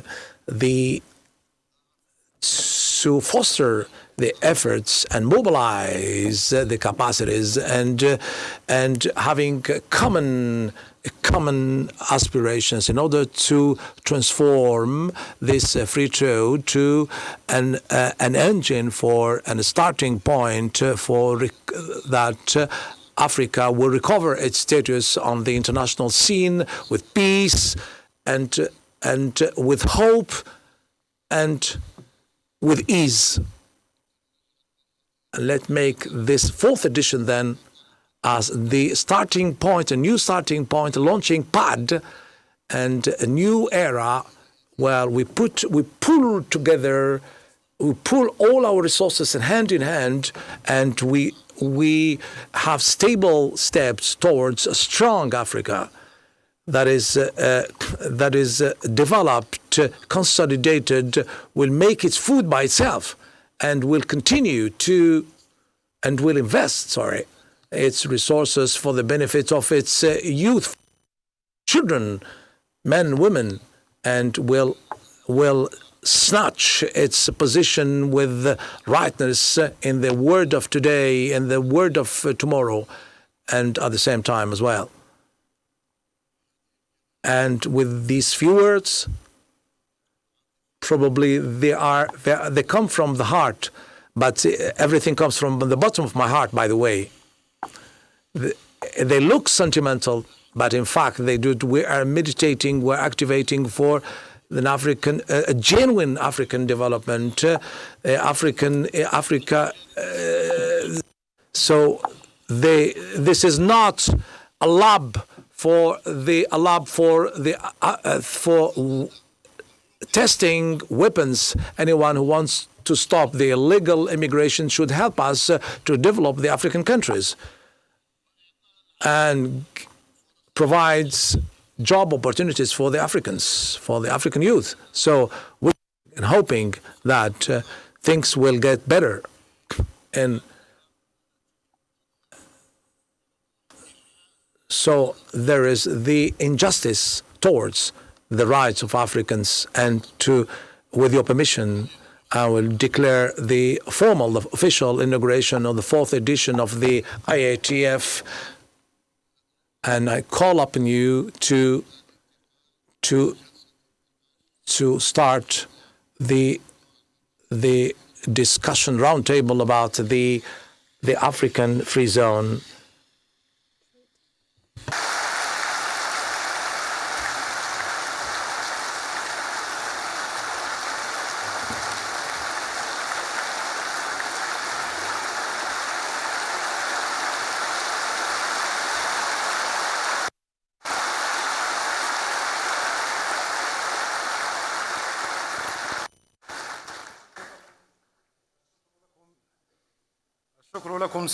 We thank you, Mr. the President of the Republic, for your speech on the stage as you announced the opening of this debate session. I invite to the stage Excellency Mohammed Salman, Excellency Mr. Mohammed Wald Sheikh Al-Ghazwani, the President of the Republic of Mauritania, Excellency Qais Said, the President of Tunisia, Excellency Daniel Chapo, President of the Republic of Mozambique, Excellency President Idris, the President of Chad,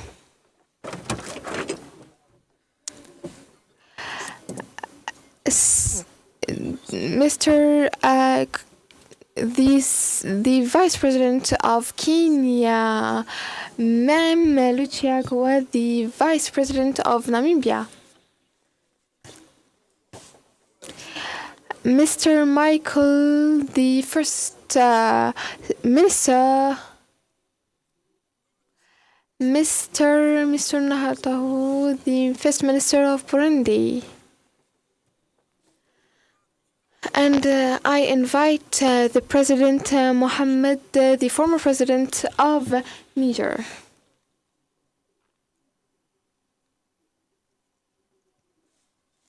Mr. President, you have the floor.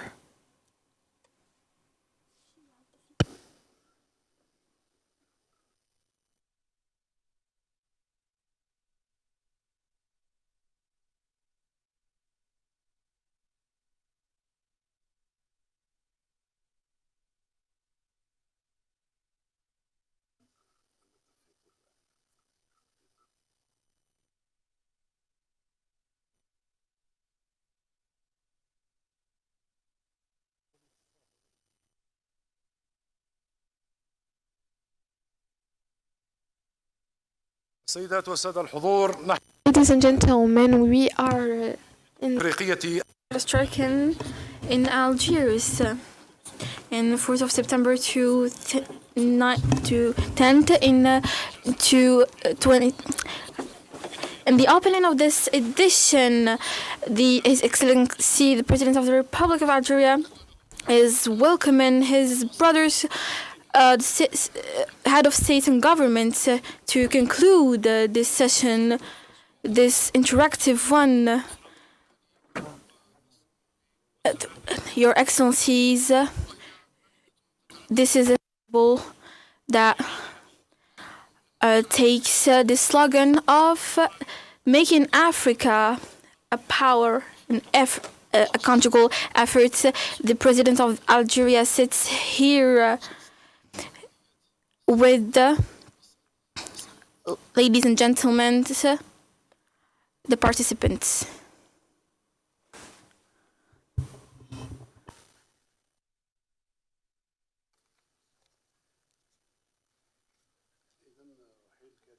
I will now give the floor to my brother, Mohammed Sheikh Al-Ghazouani, the head of Republican Mauritania. Thank you, Your Excellency the President. I would like to, ladies and gentlemen, I'd like to, by my name and by the name of Mauritanian people, His Excellency Abdelmajid Tebboune, the head of the Algerian Democratic State, and his people, I would like to extend my gratitude to this welcoming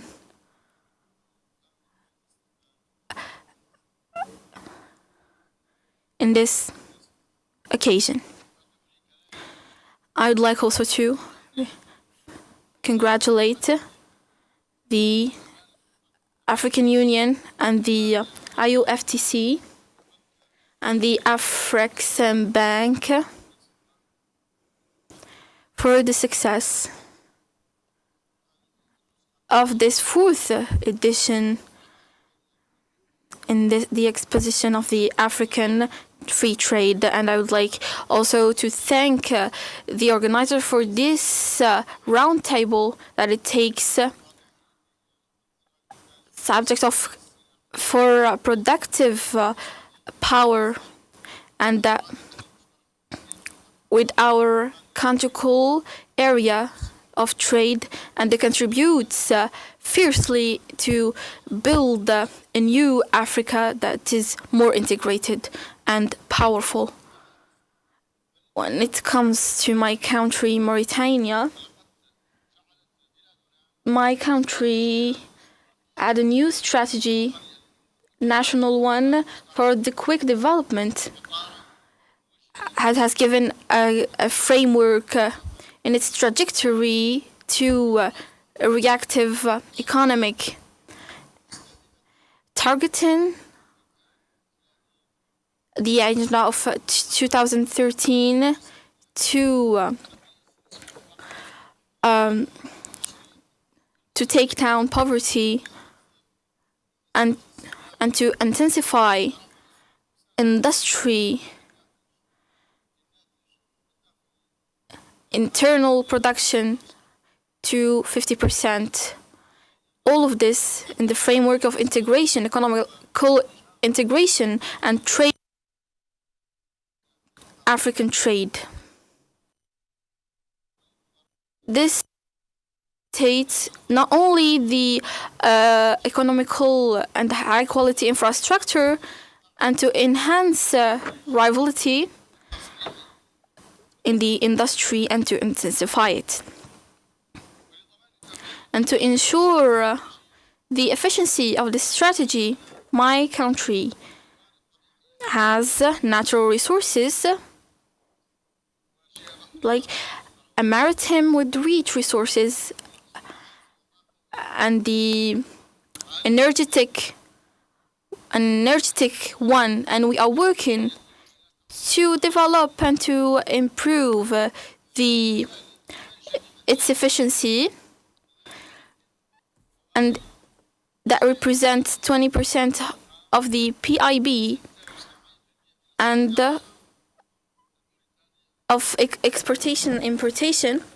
We are working within new projects that will reinforce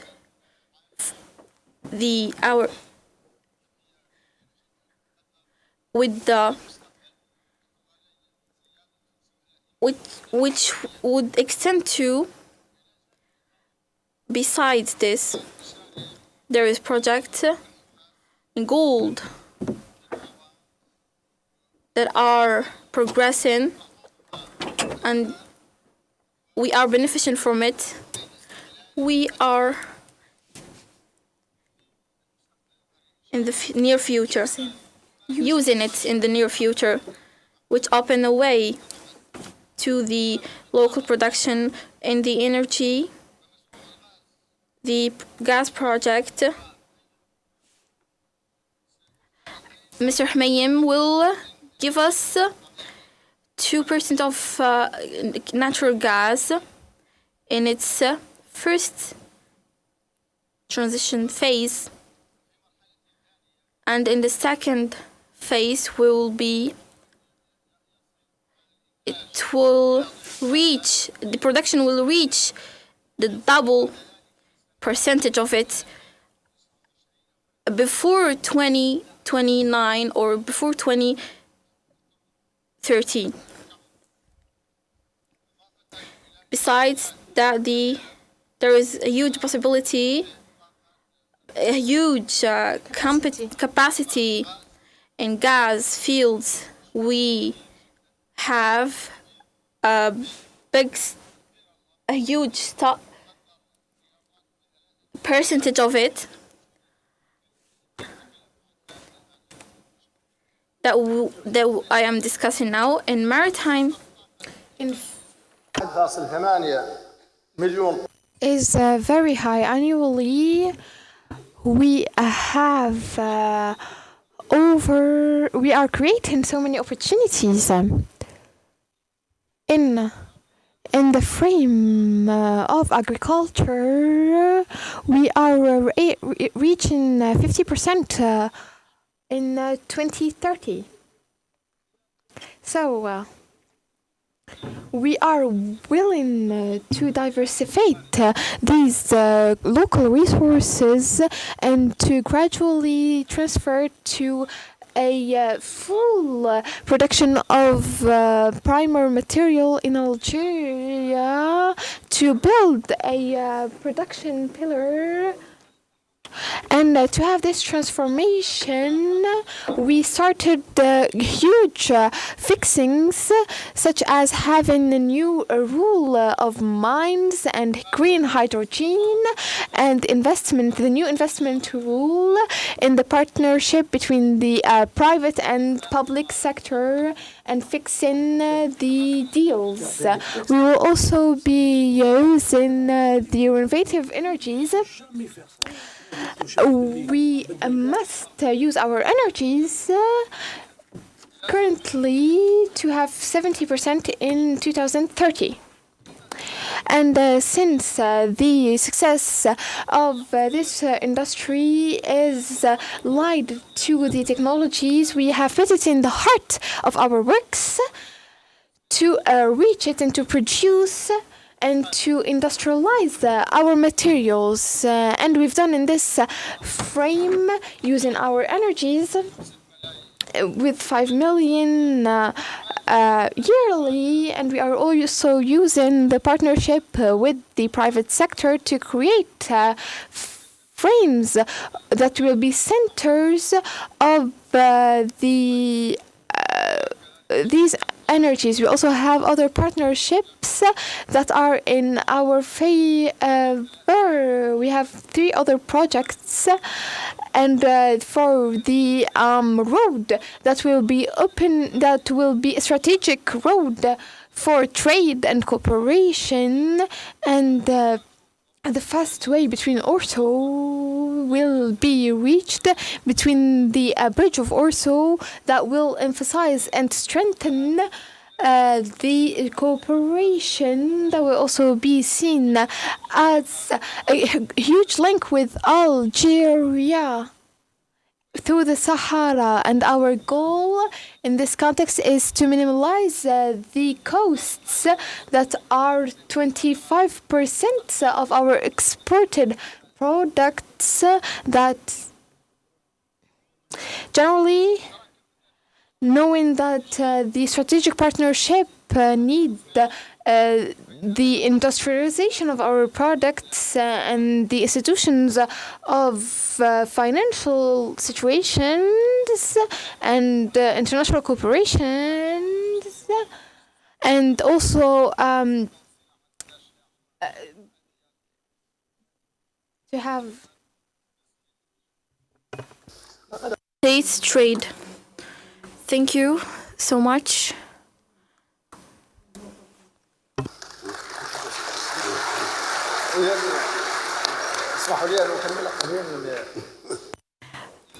So we are working together with ECOWAS and the Maghrebian Union in order to facilitate strategies to work, and we aspire to, for Mauritania to reach the transition for trade and economy and industry in Africa.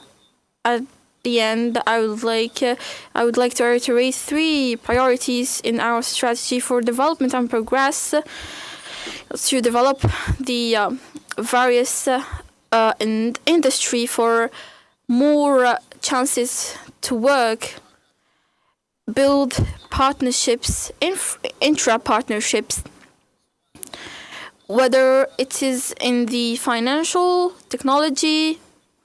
We are in Mauritania willing to transform our resources and capacities into beneficial ones for prosperity, for common prosperity, for the benefit of our continent. Thank you very much.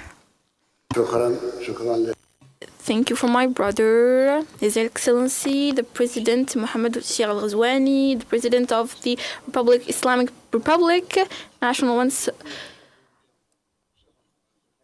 for his explanation for the horizons and the reiterated strategy. And I would like to wish success for Mauritania Republic. And I would like to give the floor for my brother Mohammed Idris, the head of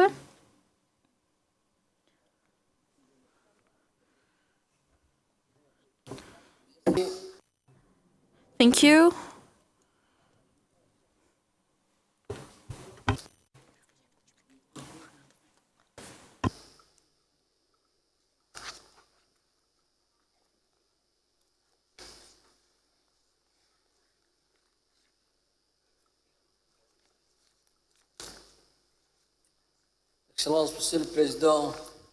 His Excellency, Mr. President, Abdelmajid Tebboune, ladies and gentlemen, Head of State and Government, Their Excellencies, the Ministers, distinguished it's an honor to take the floor here in front of our African community in this fourth edition of Free Trade IATF for the economical integrity in our continent. The President, for your invitation, and I would like also to thank you, and that proves the leadership, the constant leadership in making objectives common and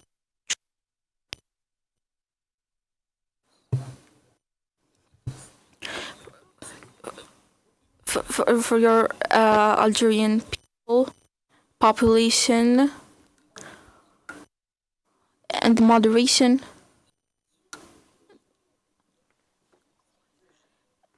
That proves our excellencies, participants, organization of this fourth edition EITF 2025. It's a real way for integration for African services, and especially in our space with all these partnerships that defines the ways of alliance for entrepreneurs, aspirations and opportunities that will build Africa, future Africa. I would like also to salute the effort consacred by the African Union, the IOFTCE, in this organization under the slogan of a gateway into new opportunities. This theme shows ambitions of our era to build the community through a physical view and a trade and economic one. This zone of this double exchange, it's a good choice for exchange, that we are seeing it as a barrier of exchange for work opportunity, for prosperity and integration as well. Excellency, dear participants, the creation of this zone 2018, it was a new era for the favor of our organisms, where with this opportunity for the new market, for the new developed market, we are given by this an institution, company at this point, and to share perspective and to access to the new market and to diversify our values, our African values.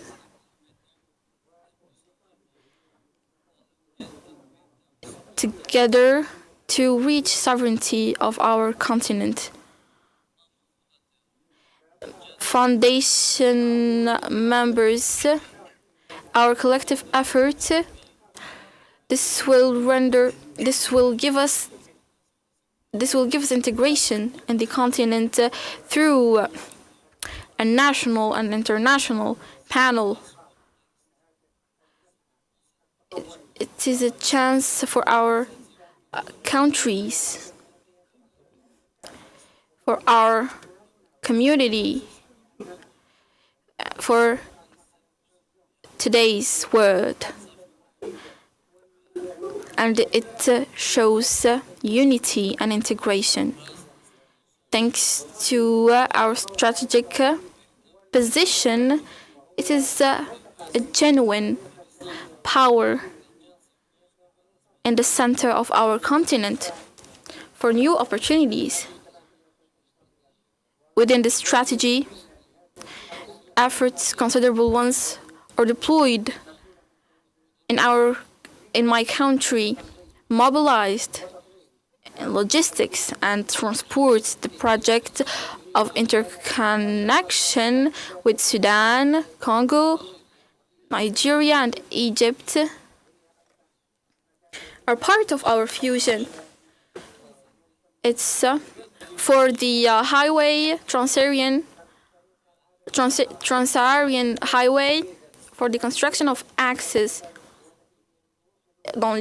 in Egypt, passing by Atlantic, South Mediterranean Sea, and the Red Sea. They are in the way of this interconnection and the interior of our country. Excellencies, ladies and gentlemen, our initiative has real sense. As 3 types: volunteering, political, territorial, production, aligned with stability imperative as founder, central founder. Our collectivity,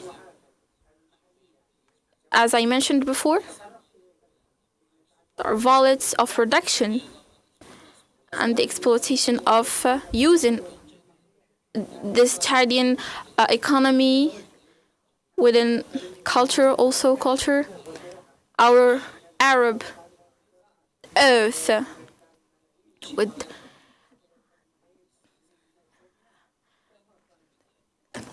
details, our ambition for in our earth, earth, engaged in a large process, as I mentioned before, we're reaching our objectives. The New Occidental Province, we are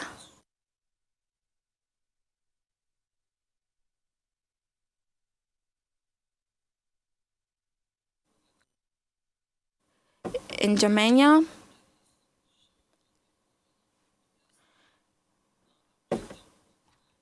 Our objective is to reunite our markets in the Middle East. I would like also to invite you to work together in order to reach our objective and our partnerships in the domain of elevage.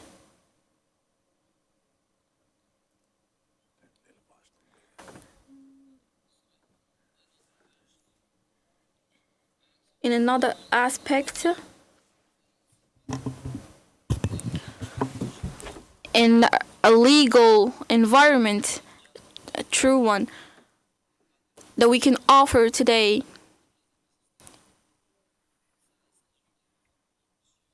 it's within our ambition in business, the promotion of our partnerships, and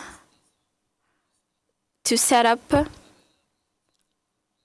this concrete initiatives in order to enhance our institution in favor of with our rivals and within the continent. Ladies and gentlemen, despite the deployed efforts, my country knows difficulties, economical one, in question of exportation of oil, transport, in order to modernize in the neighboring harbor to develop the logistics within energy as well, an interconnection with renewable energies, digital ones, trade platforms, and transforming the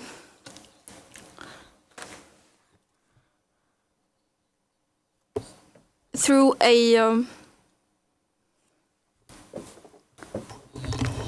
orientate the production to the regional market by respecting the norms of quality and the regional chain values in order to transform the local products, meat and sesame and other products, and rather than exporting them as a raw material, and to develop the system, agro-pastoral system integrated with modern infrastructures in order to boost the production and the employment of the youth and the empowerment of women. Ladies and gentlemen, these are the prosperity of our country and the power of our continent on the international scene.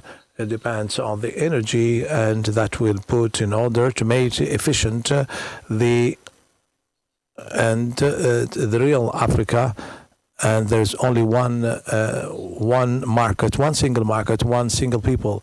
And the challenges and the constraints are numerous, and the difficulties related to the access to the financing and the problem of the climate change and the security challenges and threats are all obstacles that we have to face. And with your permission, then, I would like to conclude by launching a call to let's make the African Free Trade Zone as and the revival and the rebirth of our African that will be able to not that gives not exile but prosperity for the youth and prosperity and dignity. And God bless you. God bless Africa. Thank you.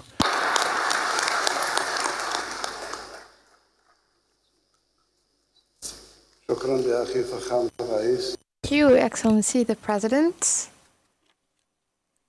Mohamed Bintou, for your speech that is very valuable and for your insights in the horizons of the African development and the development of Chad. We wish you good luck and success, and we are ready to help and to cooperate in any field that you see necessary, because we are neighbors and brothers.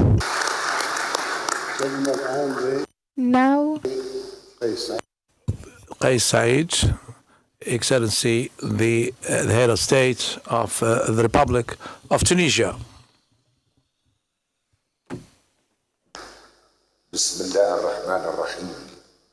Name of God, most merciful, and I thank God before meeting him and after meeting him, and may his prayers be on his prophet and his people and friends all.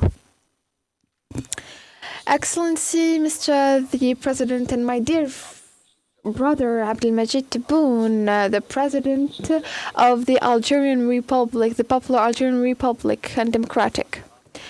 Excellencies, ladies and gentlemen,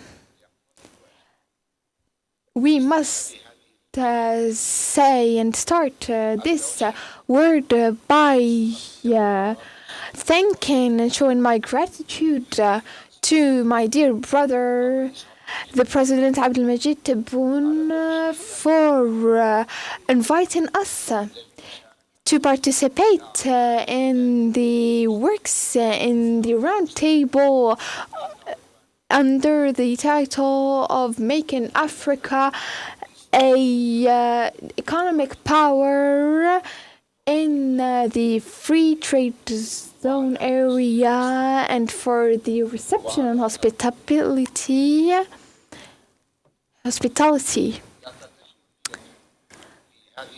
I must say in these minutes to speak about the numbers and commas and the percentages and the details, because these are things that will be held by the experts in the shadow of the decisions that will be taken and deciding on. But to read quickly and briefly of what had already been our history, and then having a vision about the future, and for the lights that we see by the end of the tunnel and we are wishing for in the entire African continent.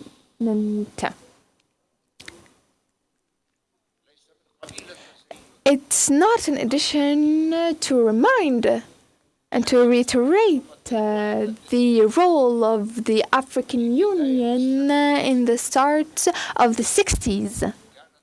It was in that period a dream that we had, that some of the leaders had after their independence, that were occupied.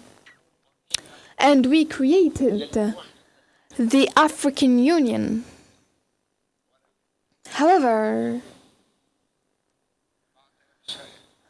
after creating it, and even by creating it, we witnessed the fractions and the wars, and we saw the theft of the money of the African populations.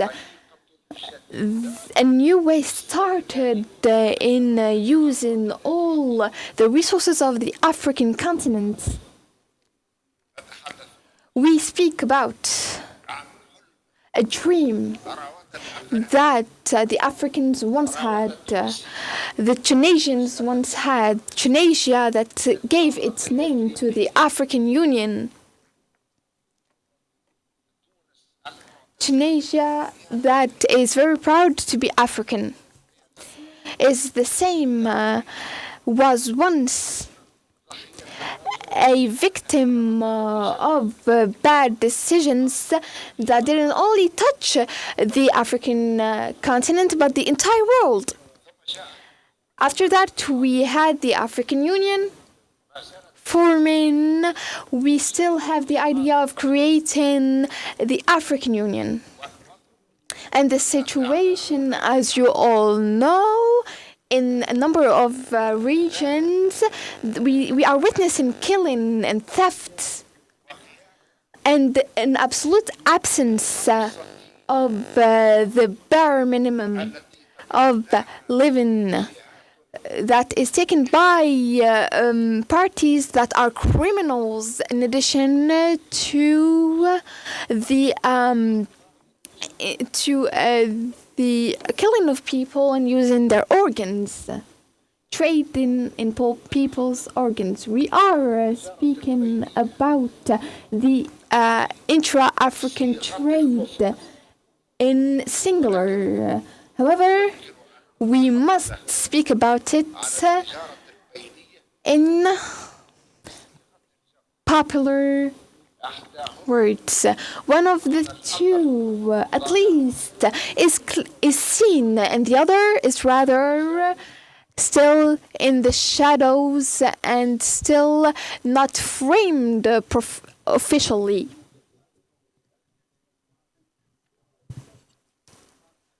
Today,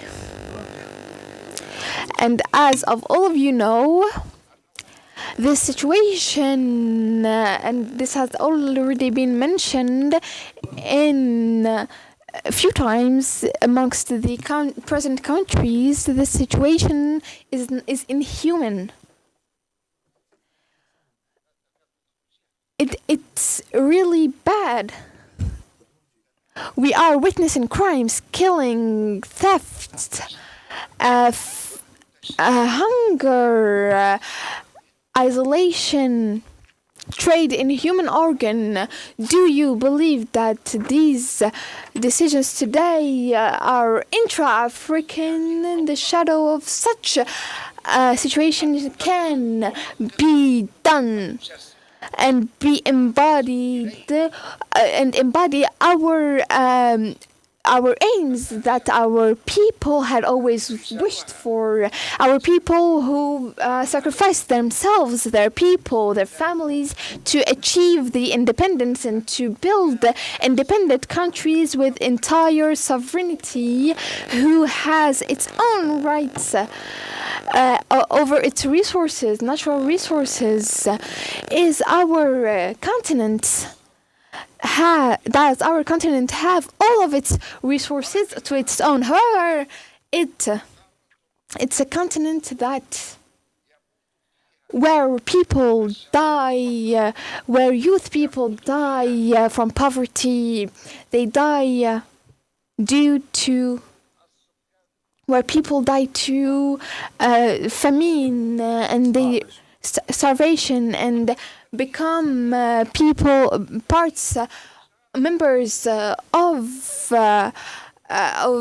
of groups that trade in people's organ. Africa must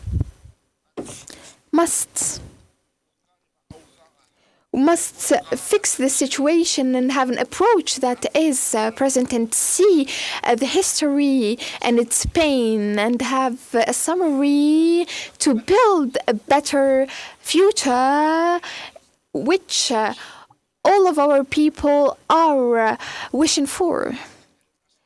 However, sadly, there is a power that is still present and misses the bad past, and goes through and works in covertly and overtly to stop the glory of the African continent that has all of the life resources. Everybody knows there are crimes and national forces that are trying to fraction and to steal, and all other scenes that we see, crimes, genocides, that today is happening while the entire world witnesses, for instance, in Palestine, by the Zionist forces. Today, humanity is in need of a human brand new system that is based on new values and on new visions, and puts an end to these wars and fractions in many countries that cannot have control over all of its land.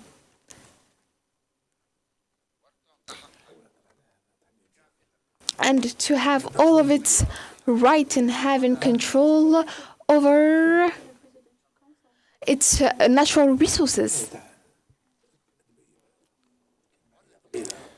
However, we see a future.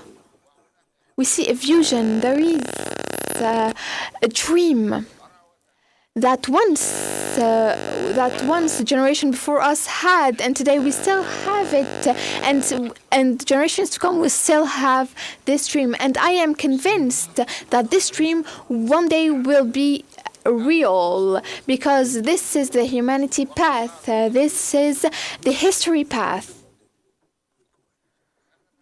Today, we are facing a project that has nothing to do with a sector, but with the future of an entire continent, the future of humanity, entire humanity, a a project. It's not only about trade, as we've already said. However, the main structure or the agriculture or the new technologies or in the services sectors. However, it's in an entire project based on a new mindset, on a new concept that we ourselves create.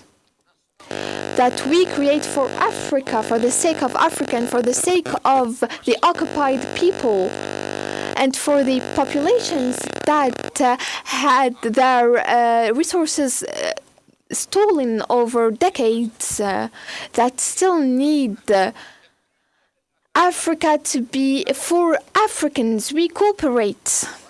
Africa needs to belong to Africans. We need to cooperate in order to with others based on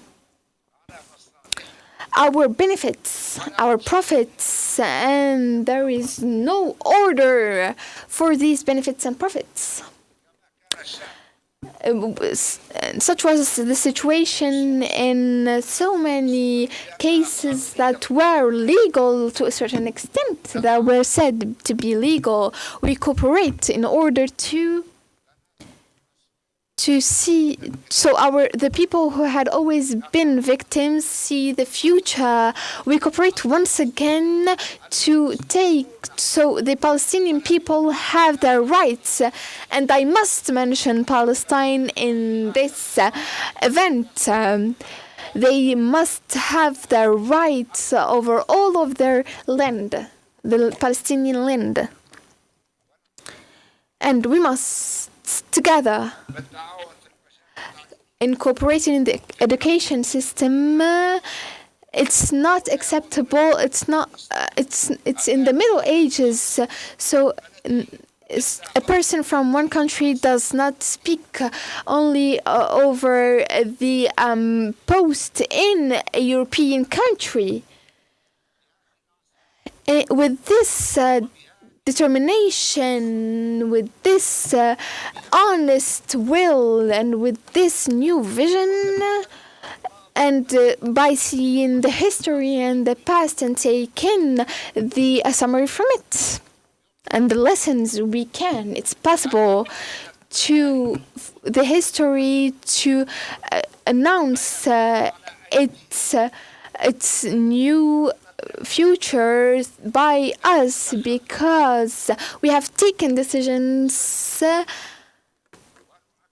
and we reaffirm today that we are going forward in this path that we are working through, and it will be the one to be our solution and gate to have our demands, but we will have the life, and may peace be upon you.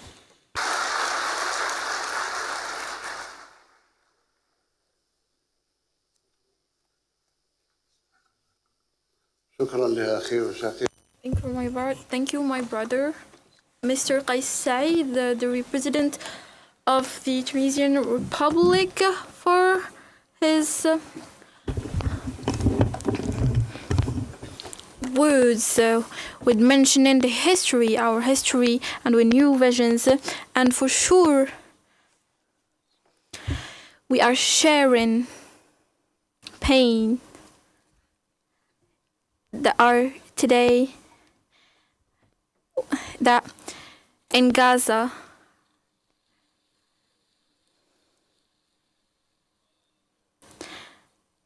And we are saying it today for the favor, for honestly, it is a genocide.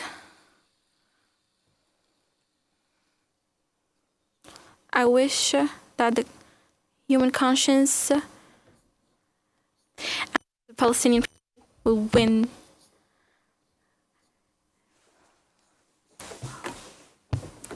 We wish for a free Palestine. Drones, the genocide, the massacres. Our will is always awake in and Palestine, for the Palestinian people. We cannot. We are saying it honestly, and I believe that all of our African had said the Middle East would not be solved this time. Here and there, it is a waste of time in the Palestinian state. Thank you so much.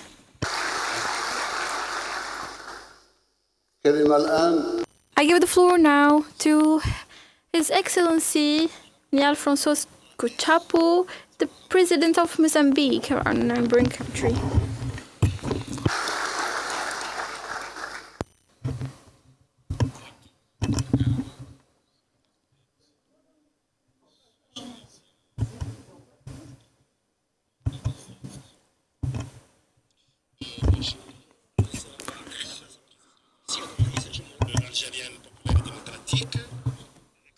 Excellencies, the President, Head of State, present here today, the Ministers, members of the delegation, present here, the Head of Delegations, present here, the members of the Diplomatic Corps, and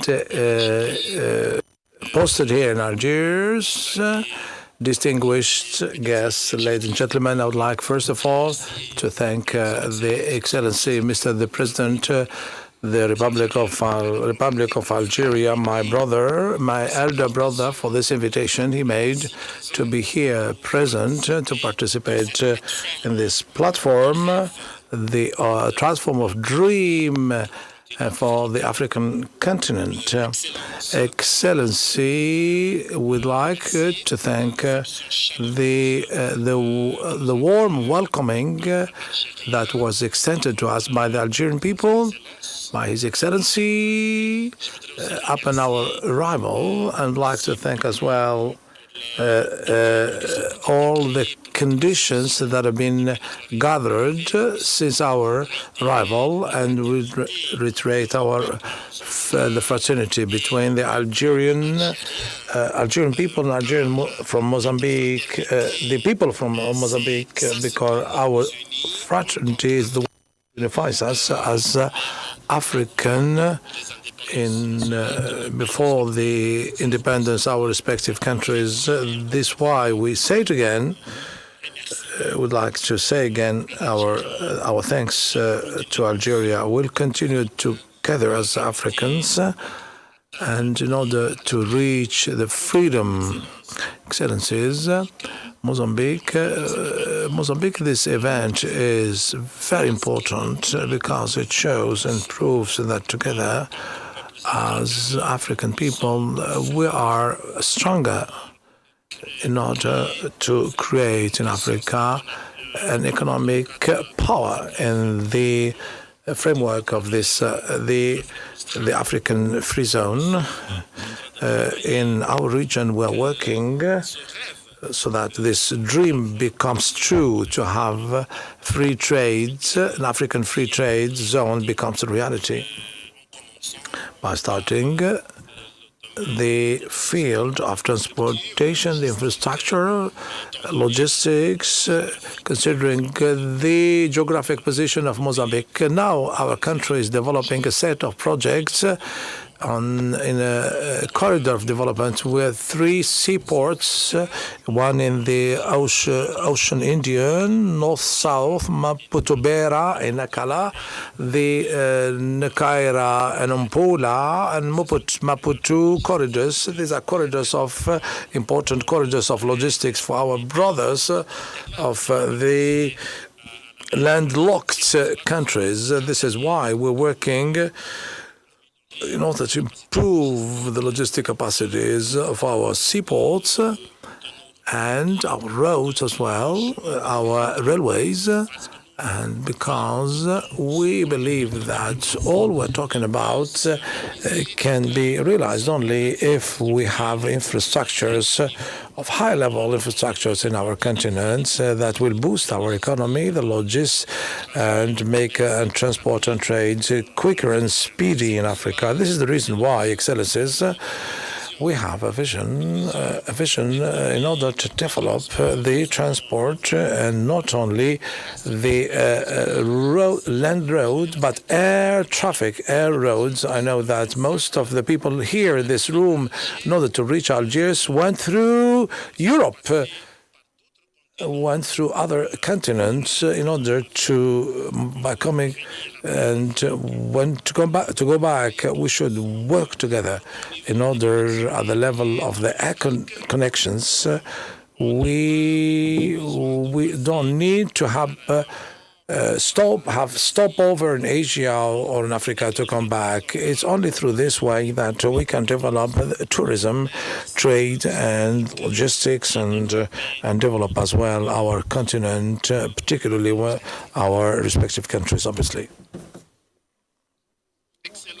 Excellencies, as Mozambique, we are working as well to make possible the dream of having borders.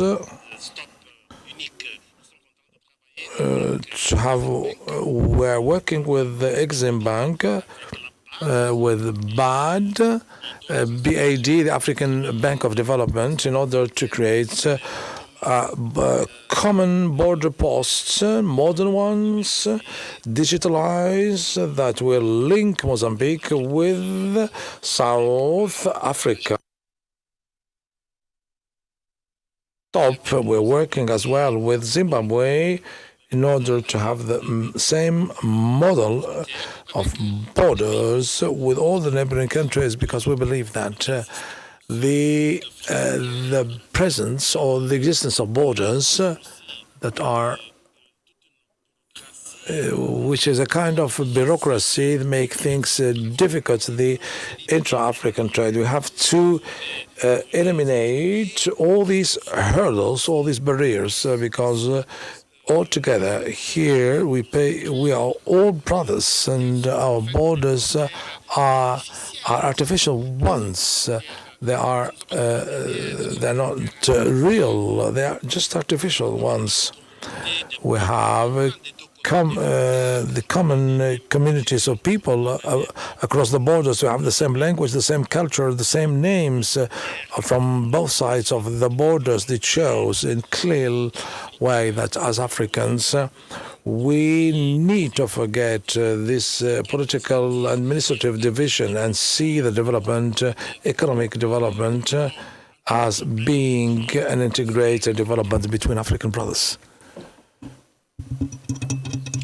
This is the reason why in Mozambique we are working in the field of energy, and we have many challenges in southern Africa, in power stations in the SADC region that are facing many challenges in the power. And thanks to our resources, we have many advantages to have a differentiated and rich energy mix. We're talking about the Zambezi River, where we have an hydroelectric dam that produces energy power for the region. We want to increase the capacity of production of this dam. We want as well to build a second hydroelectric dam with a new project with a capacity of 1,500 megawatts in order to reinforce the availability of power in the southern region. And we have the gas reserves in the basin of Rujuma in northern Mozambique in order for the production of GNL. Through the gas, we want as well to build new power stations in order to be able to provide LNGs in order it becomes a hub. We have solar energy as well in southern Africa. We have 12 months a year. This is inexhaustible energy and a clean energy, and thanks to our geographic position, we think to produce electric energy based on eolic stations. This increase of production of energy aims at to regulate the problems of electric energy, and even the sub-region, the southern sub-region of southern Africa. All the problems should be settled. We should have African solutions. This is the reason why we're working together. We think that we should pursue our work in the field of industrialization of our continent. We have a youth that is dynamic, a great number of youth. We're thinking to create jobs for this youth. We need to work for the industrialization of our continent. Well, of development, yes, true, but we should increase the farming, agriculture. We have to create plants. Our government now is trying to work for the financing of SMEs, local SMEs. It plays a key role. Without the SMEs that dominate the economy, we don't want to focus in major projects in hydrocarbons such as gas or oil, but we should focus on the diversification of our economy, and this is very important because our experience in Mozambique and in Africa as well shows that the SMEs dynamize the economy and the framework of Mozambique. More than 90% of our economy is made by the SMEs, and most are managed by women and young entrepreneurs, and we should bet on the challenges. This is the active force that we have in order to work. We should as well to make it a great work for women as well, in order to create program for the development of women, and in order to have more power in the economy,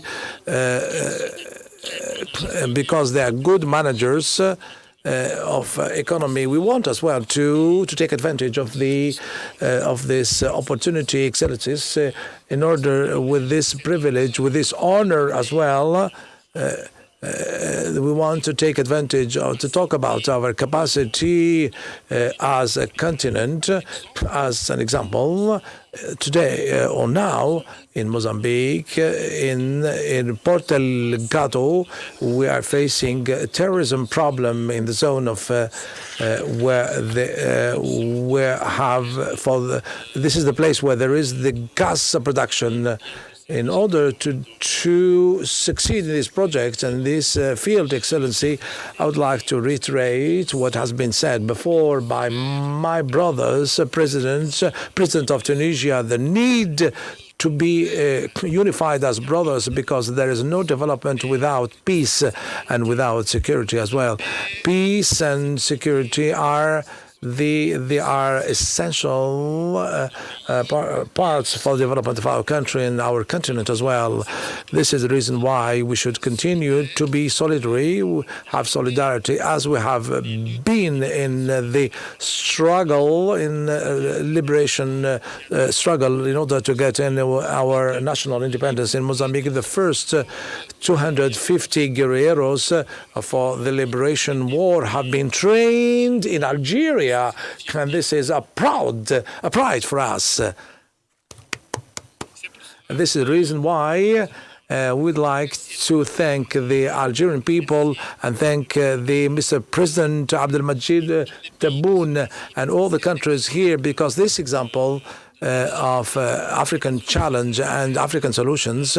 This is just an example that Algeria shows for all of us, and the speech of the President Tebboune has showed this. We want peace and development. It's very important to have the union between we Africans and African brothers. This is the reason why we are now to reflect on the construction of infrastructure that will link our different countries and continue to develop the logistic aspects of industry, of tourism between the African countries, and as well to digitalize our economy.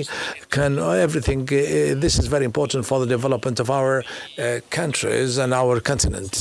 This is the reason why, Excellency, I would like to conclude. I would like to say that we should remain unified and create cohesion, being resilient before the challenges that we face in our struggle and strive for the realization of this free trade, intra-African free trade. The issue related to the development of the unique borders.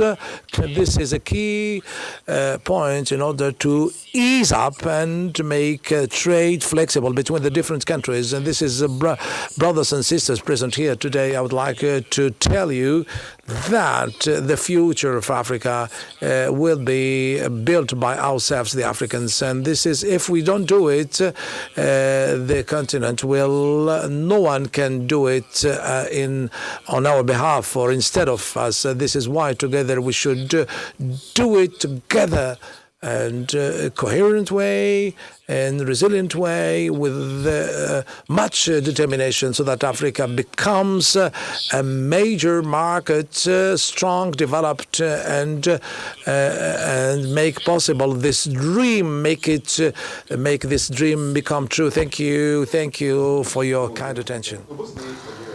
That was the opening of day one of the Intra-African Trade Fair 2025 in Algiers. The event sets the tone for a week-long program of exhibitions, forums, and high-level engagements designed to strengthen Africa's trade landscape and foster investment across industries.